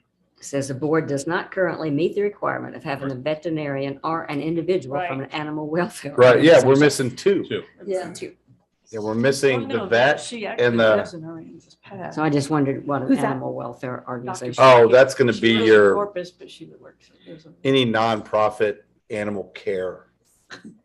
It's going to be Friends of the Shelter. In our case. All right, so we'll try to assist in finding some people that could fill those two positions, because I think it's important that, this board hasn't met in quite a while. And Yeah. I think if we're going to move forward with making the animal shelter a better facility, it's important to have Mhm. that board. Yeah, oh, yeah. I think it does need to Yeah. do that. Could you give a little update on, Oh, Colleen? yes. Yeah, so we're gonna shift the animal shelter to under Parks and Rec. That'll be another change. As soon as We're gonna she's have back her- from maternity leave. I know. It's I a know. good fit, nature reserve, animal shelter. If there were turtles or something, or whooping Yeah. girls. She's agreed to this. I We'll mean, let the Yeah, dogs she- out. Yeah, Okay. This is not, we're not. yeah, just we throwing would arbitrary- make the transition in June when she's back from maternity leave. We'll help her. I Yeah. With her promise. little girl. She'll have her hands full. So. Okay. All right, sorry, Dave. No, that's it. That's all we had. So we're gonna keep trying to get the board put Yes. together, and if you guys could, any ideas for vet, please, Yeah, I've got one I can try to. please shoot it to Fran or myself, and we'll reach out to them and see if we can get it rolling again. Okay, Dave? Yeah, You got a little jet. yeah. Okay, new city attorney. Fran, any responses yet to the RFQ? No response. No response To the what? Okay, that's, to the attorney RFQ. It's been out for 2 it was a week. Oh, 2 weeks. 2 weeks. And we're in what? We're in the South Jetty. We're in the Aransas Pass, Corpus Christi. And it is on TML. We got it on TML also. yeah. And to be fair to Roxanne, the rumor's flying also. She's a full-time attorney for Aransas Pass. And that it's a conflict. Well, Mike Morris was an attorney for Ingleside and CCMS here. I mean, it's not any more conflict than that. But we don't have a That's what- boundary with Ingleside, I mean. do we? We don't have a boundary with Ingleside, do we? No, but I mean, it's close enough. I mean, it's just I the know, same, I it's the same thing. I mean, it's. No, it's not. I mean. I mean, don't you think it's different if you have a boundary that, No. No? I don't. unless there's a problem between Aransas Pass Oh, and that. Well, then she'd just have to. Port recuse- Aransas, Yeah, she'd have yeah. to recuse herself. Shut- But that's standard practice for any attorney, to recuse himself if there's any conflict. Am I correct sides. On that, Roxanne? No, I wouldn't choose sides. I'd recuse on both sides. both sides, yeah. So, I mean, most attorneys that do municipalities have more than one. Of course they do. Yeah. So But not necessarily next to each other where there might be conflicts. That's what I keep thinking. I get what you're saying. In case there was a conflict between Aransas that's Pass right. and Port Aransas. So 0 applications. Okay, I'm sure update what's on potholes. Puddle, we got, Joe Ellen got me her list 2 Thursdays ago. That went to Urban. They're working on surveying those and comparing my list. But So they've got to be we'll big have a final roads, contract to you guys by April. major roads, I didn't you missed say? Ninth Street. I remembered that. I got Ninth Street. Okay. Yeah. I figured. So we'll have a final project for you guys to approve in April. Have you got the one by the airport on? Yes. Yes. Got those. Yeah. That big hole. It's fun riding around, right down potholes. Okay, update on tech dot, missing sidewalk along. So I got a fresh update on that number. The city had looked probably back in 2013 when TxDOT was being expanded. And TxDOT had put some funding in, and this is for this chunk, right? As you're on the highway and you kind of in between World Liquors, where World Liquors used to be, and the nature preserve. Joan, what's the name of that one? It's the pullout, Airport Overlook. the wetland overlook. Is that the name of it? So between the wetland overlook and I'll call it the water tower driveway, Yeah. there's a chunk of, it's about 1,700 feet of no sidewalk. You have to cross over. It's wetlands. Yes. It is wetlands. So we've looked at trying to get TxDOT to build that in the past. TxDOT earmarked about $150K. They thought it was a $300,000 project. I got pricing today and it was about 1.5 million. So it's a huge Because number. it's a wetland there. Yeah, it's a wetland. There's a lot of environmental, a lot of engineering. And it wouldn't even be a city project. We would have to somehow spur TxDOT into taking it on. And possibly if we could, I don't even know where you'd start. We'd have to get Colleen and Ray from Nature Reserve to start looking at Currently, there are grants. There's a crossover right there, correct? There's a what? You have to There's a walk. crossover there. Yeah. You can cross. If you have the guts. Yeah. Well, before Harvey, there were I think illuminated signs there. that- Yeah, there was a Or- flashing. Right? There And were, it said something like, hey, Put flashing because of the. right, there was. right, and those have never been replaced. Someone was killed there. Oh, really? Yeah. There used to be, or It's a excuse scary me, place. it was a little bit further down. No, it was right in there because it was someone working I see at people Pizza walking Hut across there. and they had walked up the sidewalk and then run across the street there. Oh. They do that a lot. Remember that? Right, yeah. Yeah. Yeah, it's a bad place, I know. Yeah, But, you're sprinting across 5 lanes. I mean, could we at least petition them to get the flashing signs back, I had a maybe? call today about that, so I absolutely. Okay. I I didn't think the realize that they speed were limit flashing needs to anymore, go but down. Oh, not since Harvey, yeah. Well, I drive that a lot and people run across there a whole lot. I think we just need to lower the They speed. grab limit their little down kid there, and too. run. Well, that would be one other thing right there. Is it 45 there yet? Or- Yeah, it's 45. 45. It is Yeah. 45. Yeah. Yeah. I had talked to Rick Daly about that. He goes, you just want to have golf carts on there. I said, no, I just don't want anybody to get run over. Yeah. Well, and there, are they liable if somebody gets hurt? Yeah, I I mean, mean, it's their city, I have to come out Oh, on there that they are, highway right every there. day, their highway. and they're going It's- 60 all the way there. It's these series of signs. Yep. Yeah, it's that one right there. And then there's the one that I think one of these two had some they had LEDs on it. Yeah, Solar powered LEDs that would flash it. dark. Is that one still there, Rick, or is that gone? I don't even remember. I don't that recall one. that being there. I don't think. All I know is the ones that were flashing check it before out. do not anymore. Yeah, there was that one.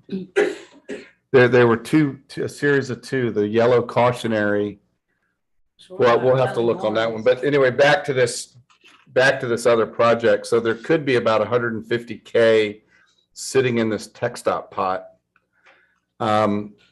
Chris Carone, who was the regional engineer for TxDOT, he has moved on to Half Associates, which is doing our park plan. So he brought it up the other day that, hey, there might be that 150K sitting in there, but that's not even going to get us past design. No. We still got to figure out how Did to they talk about spur. what type of structure it would be since it's wetlands? Would it be elevated? It would be, It it'd be elevated boardwalk. You could either do, it would depend on what TxDOT would want to build it out of. If it's built out of wood, So you're that's what looking I at about thought. So you- 1.5. You could actually make it part of, does any of that adjust to the birding facility there? I know, Yeah. It's all in TxDOT right away. so could we make it into something where you could see, use it almost as an overlook to look at the birding areas, or would that be? I'll have to go by and drive by again and acquaint myself with it one more time. In your bicycle. I'll make sure it's on the other side of the road. though. Yeah. Yeah, but yes. Yeah, that's I think kind of right the- there. That's kind of the section It could that, almost be like a walkway to. yeah. So we got a lot of work to do on it to figure out how to even fund this thing. there are a lot of But we'll beautiful keep, roads there. Oh, yeah. Ray and Colleen are So grant gurus. we don't have, we could do it. The state doesn't have to do it. No, it would be state. We would have to somehow figure out how to spur the state into some type of partnership where we help get some money to lure them into wanting to participate. Okay. Okay, update on sand in the city drainage system. Okay, so I talked to Doug, and I'll give you, when I give a, at the April meeting, when I give a new parks and I'll give a public works update. I'll include what he's doing for his April, May. Typically April, May is his big suck out the sand of the drains before the big May rains come. So right after Sand Fest, he'll be targeting 1A, G, and what are his other big ones? Avenue G, 1A, those are the main ones. One has some on it that tend to fill up, but they're not as critical because there's no houses on that one. It's really 1A is the big one. It fills up. You can see it right there. It fills up in front of the courtyard condominiums. And it's a pretty big one. It can lead to flooding on 11th Street. And then the Avenue G is another big one. G and 11th, that area right there holds a lot of water. So we'll be getting those vectored out and cleaned out in preparation for Mays. They've been doing a really good job this winter. If you'll notice, they've been doing a good kind of in this area here where there's a lot of open ditches. Yeah, they've been doing a lot of ditch work this winter, scraping out the ditches. The ditches all fill in over time, and then the grasses grow, and then more sand blows in. So that grass and sand can get real thick, and just before you know it, you've lost a lot of your capacity in the drain. So they've been doing a good job with that. But I'll bring you guys a further update in April too about what his timeline is for prepping the drains for May. Thank you. Okay, update on implementation of beach perpendicular parking ordinances and signage. Okay, so the perpendicular beach RV beach parking goes into effect third Friday of May. Third Friday of May. Doug has a whole slew of beach signs coming, like all the no glass, the dogs, dogs on leash. So we're redoing all the signage on the beach. These will be, I talked to the judge and chief about what would be enforceable. Like, do we have to have them every 50 feet just littering the entire beach? And their response was no. If we have a sizable sign, like in the 4x3 range at each beach access, the judge will accept that as proper signage. Is that about right, chief? So those will be up. His timeline for getting signs up is going to be late April. We'll get past Sandfest. Sandfest will spring break, and Sandfest is going to eat his lunch for the next 3 weeks, and then the signs will come in, and he'll have a couple weeks to get new signs up. Well, I put out beach bags once a month on the beach, and it seemed like a lot of them were doing that already. I wondered if it was already. They're already doing what? Parking parallel. A lot of people do. I don't know why they would be. Well, maybe they like it that way. That's what gonna I'm be, saying. it's gonna be a hard one. It'll be a lot of code work, a lot of education. You know, a lot of people have been coming down here forever, and it's gonna be it'll Yeah. be, but we got our beach guy, and I'm sure he'll be happy to. I can't wait. Yeah. It'll be a learning curve. And there are places where no RVs will be able don't to expect park, it. correct? Like by the bollards? No, there's room for the bollards now. Some of the big ones at the bollard. Yeah, maybe if you're a 50 footer. So the bottom line is you'll still have to not block the right of way of the road. Right, but if you look at, like, David, that's our typical beach width right there. It was really. And if wide. you are an RV and you are in the range of Okay, 45 feet, you can park it. you're not blocking the road. I mean, that's a Okay. massive RV. That's gonna be huge. And I don't expect for them to, overnight, this all happen overnight. I mean, I would expect it to take a year. Right, to get people in the compliant. Yeah, to get people It's gonna, used to it. yeah, it'll take a while. We gotta It figure will. out how to, It will. people banging your doors down. And by the way, thanks to our IT department, they've got a monitor over here now that I Oh, can that's see, right. so I don't have to crane my neck anymore. Oh, good. Aw. Thank you, Peggy. And you Thank you you. can see well then if you can see that one. I can. Thank you, David. Yeah, so you'll be seeing signs late you. April.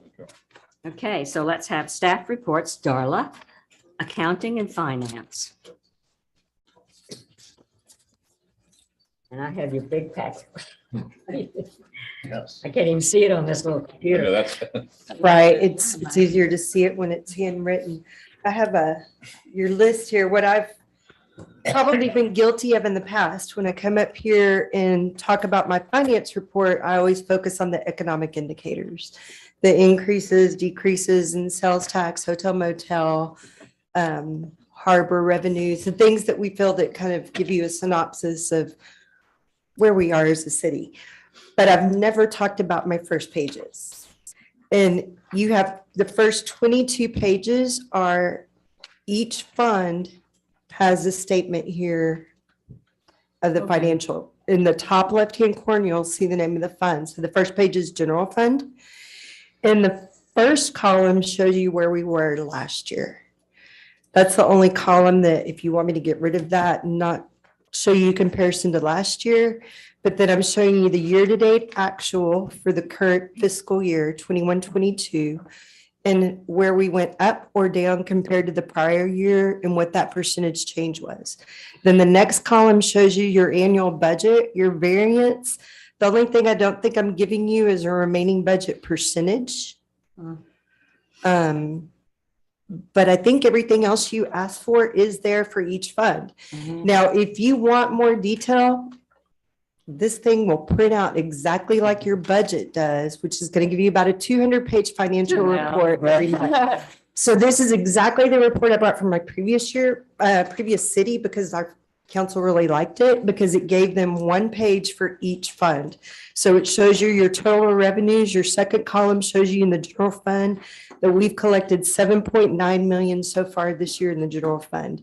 And above that gives you the categories totaled together. Taxes is going to be franchise, property, sales, license and permits is mainly your building permits, your golf carts, et cetera, going on down. Fines and forfeitures, charges for services are going to be EMS and some other things. And then you have each individual department's expenditures for the year compared to the budget, and it gives you your budget variance. Is a budget variance year to date? Yes, ma'am. That's what that means. Yes, everything is year to date on here. It's not by month. Now, what it's showing you for last year is the year to date for last year. So our fiscal year is October to September. So this is showing from October to the end of February. So it's showing you 5 months of activity from last year compared to 5 months of activity from this year. I can get rid of last year's if you don't want it and show you month to date, but Yeah, I liked the comparison. I think it's a pretty good comparison. You have one page for each fund. So you have in your monthly report, every month you have the general fund, you have the harbor, you have the hotel motel special, you have the gas, you have every fund here.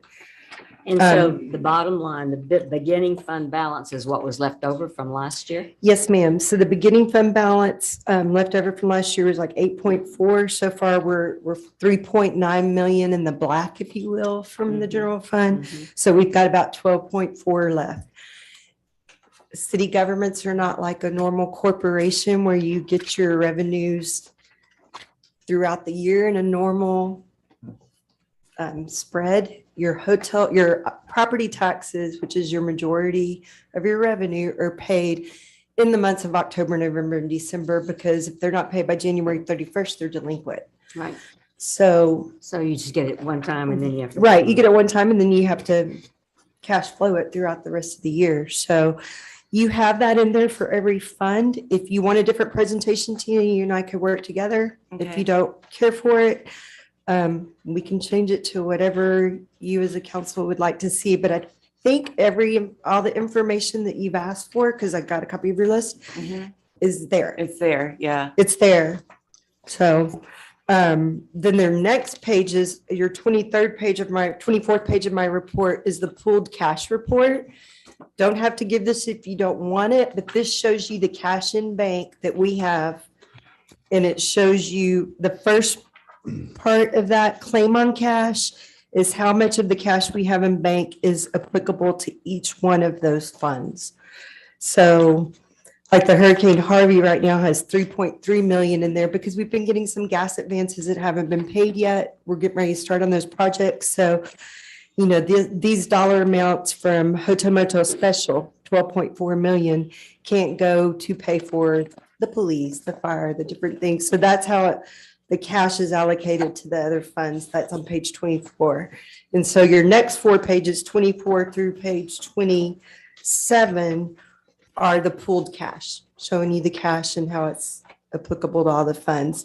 Then the economic indicators, which is all I ever talk about when I get up here, is where I'm giving you the hotel motel, the sales tax. We're going to add short-term rental registrations to that, the harbor revenue, and the beach tax. I can definitely add graphs to this. That's really easy because it's in Excel if you want. Graphs are pretty. I like them. Graphs make it a little bit easier sometimes when. Yeah, I like graphs. They're pretty. I like So I pie can definitely, charts. add graphs. I like pie charts too, but bar graphs give the good. I'm a visual, yeah. Good from the previous year. So I think everything is there. The only sheet that I don't have is I never put property tax in there. Okay. But it's an easy one to do. Okay. Get them every month. So I could add property tax to it. But if there's anything else that you think is not there or is not easy for you to read, just let me know. But I'm looking at your list. I think it is all there. Yeah. I just have not explained it.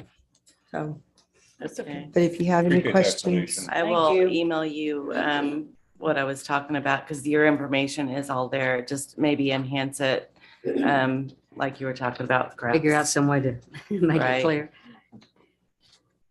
I'll email it. It's a lot of numbers to read. Right? Thank you, Darla. It is a lot of numbers. Yeah, thank you. Chief. Chief Burrows.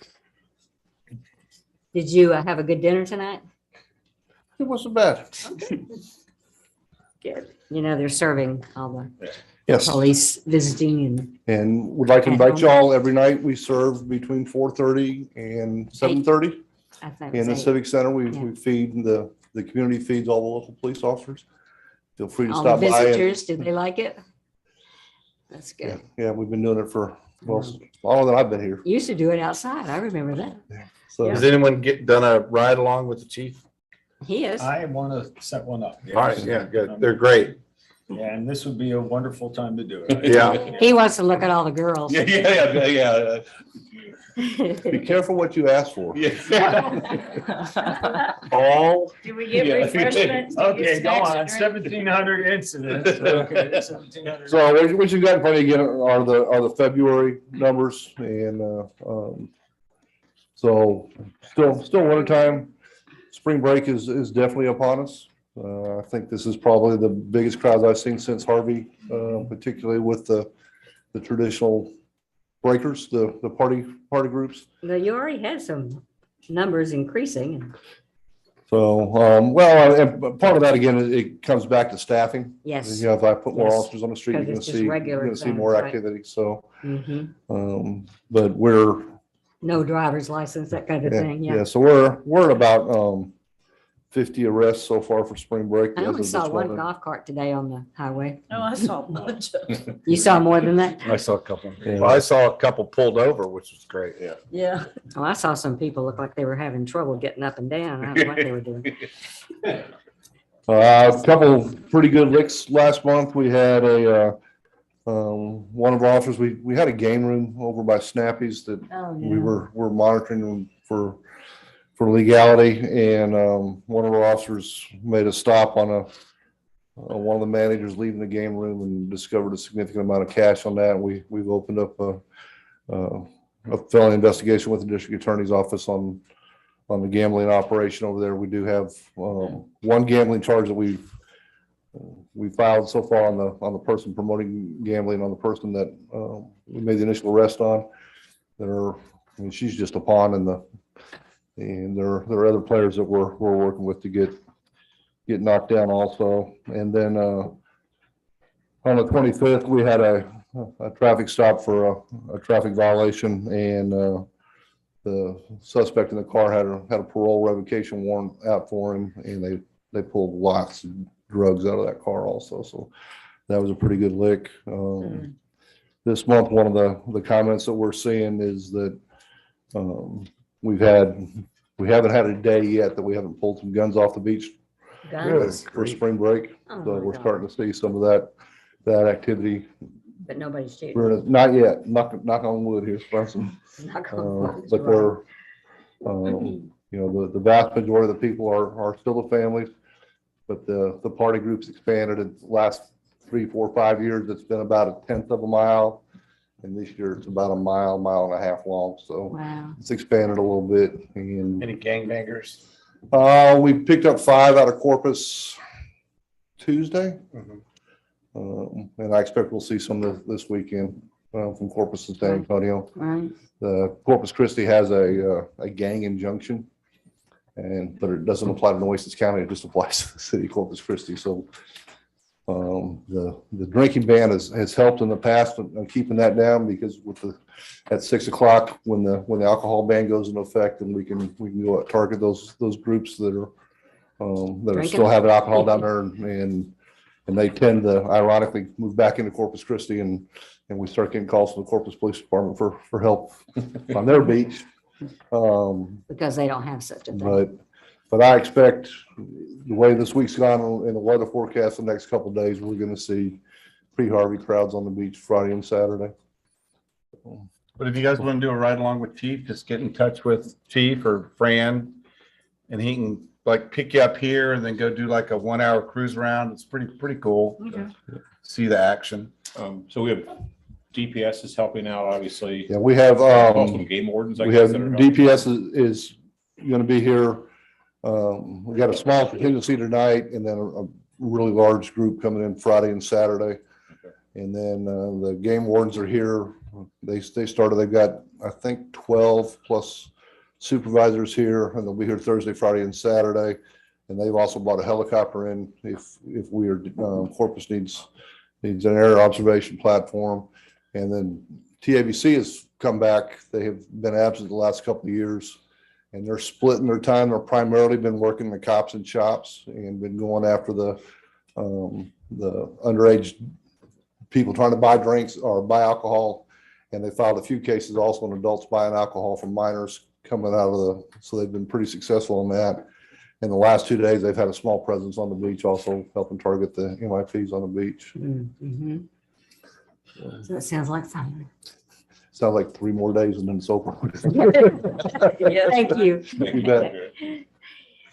Daniel with EMS, Daniel Johnson. Hello again. Same as the chief, this is a February report, 73 calls that month.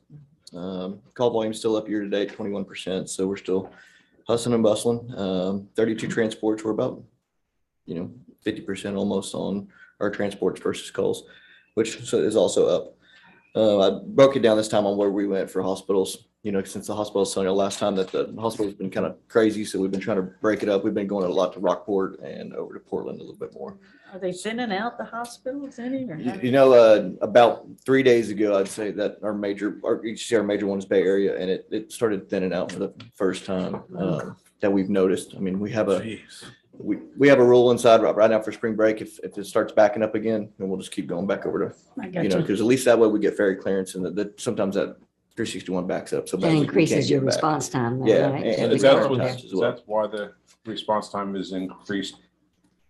Yeah, and we've actually, you can see there, we've had some mutual aid calls. So whenever we go out into Aransas or Ingleside over there, it might take us 20, 30 minutes to get. And that, so you include mutual aid? I do include our mutual aid. Is it possible to, without too much work, to just take that out? Yeah, take that out so we know what it is here in town. Or put it separate. Yeah, I'll make it separate. Yeah, If you don't mind, because that way, No. since it skews the numbers. Yeah, it is. And our mutual aid calls have increased in the last That's why I'm asking 6, that 8 months. question. I mean, they just keep going up. Yeah. Tri-County is just getting absolutely pounded over there. Their call volume just doubled. Really? Yeah. So, I mean, How's their equipment? I mean, it's still good, but it's not what Aransas, but it's good. We're very fortunate. Yeah, So, that's amazing. other than that, spring break, we've got 3 ambulances that'll be functional tomorrow and Saturday as well. And plus I'll be in the Tahoe doing command. As I had to run out earlier because all the units were gone and transporting, and they had another call. So it all worked out though. Other than that, I got a EMS conference we're still planning it for our May conference here, and registrations just keep going higher and higher and higher. At some point we might have to cap it. So Really? yeah, I mean, Awesome. I don't think we're prepared or ready for more than 250, 300 people. So right now it'll be real close to 200. No, without a That doubt. make the largest one. Where do you ever? do Oh, yeah, that? for sure. We do it here. But, we share it with our vendors. So when our vendors are starting to figure out like, where do we go? So we're going to take up a little bit more property this time. We figure it out. We're expanding. We need a conference center. Protocols are still over there at the medical director. He's still going through everything. We did quite a few changes with him. And so just trying to see what he will approve. And then on the drug shortages, we're down to 2, which is Epi and D50. Both of them are pretty critical drugs. D50 we can make through other drugs with some D10 or D5, but the Epi is the cardiac arrest drug, and so it's pretty crucial. We don't have any in stock right now besides what's on the ambulances. Wow. So at that point, we'll start having to. Where's it come in from? All over. Yeah. Yeah, just depends on who. It's a nationwide shortage. Oh, nationwide. Yeah, but they gave me a date yesterday as of the 28th that they should be getting the next batch in. So hopefully, fingers crossed, everything. So are you out? So like. I'm out in back stock. Okay, right. But I'm saying, do they allocate then? So they try to spread out the.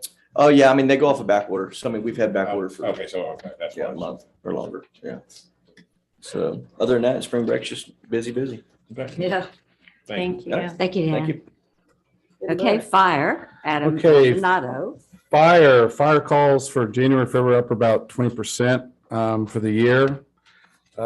Big news for the fire department was we got our new pumper delivered. Picture on it on page 2. If you guys want, you can go over, take a look at it. It's a fabulous looking pumper. Nice. It's real short. It's a real compact pumper. Has an incredible turning radius. Huh. So get That's its big feature is that it can really super maneuverable.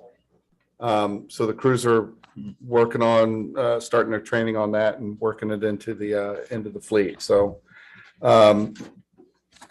aside from that, what else we got? We got torpedo heaters ordered for heating up the tents. But aside from that, that's kind of. Turtle moving assistance, that was interesting. Where's that one? Fire calls in February 2022.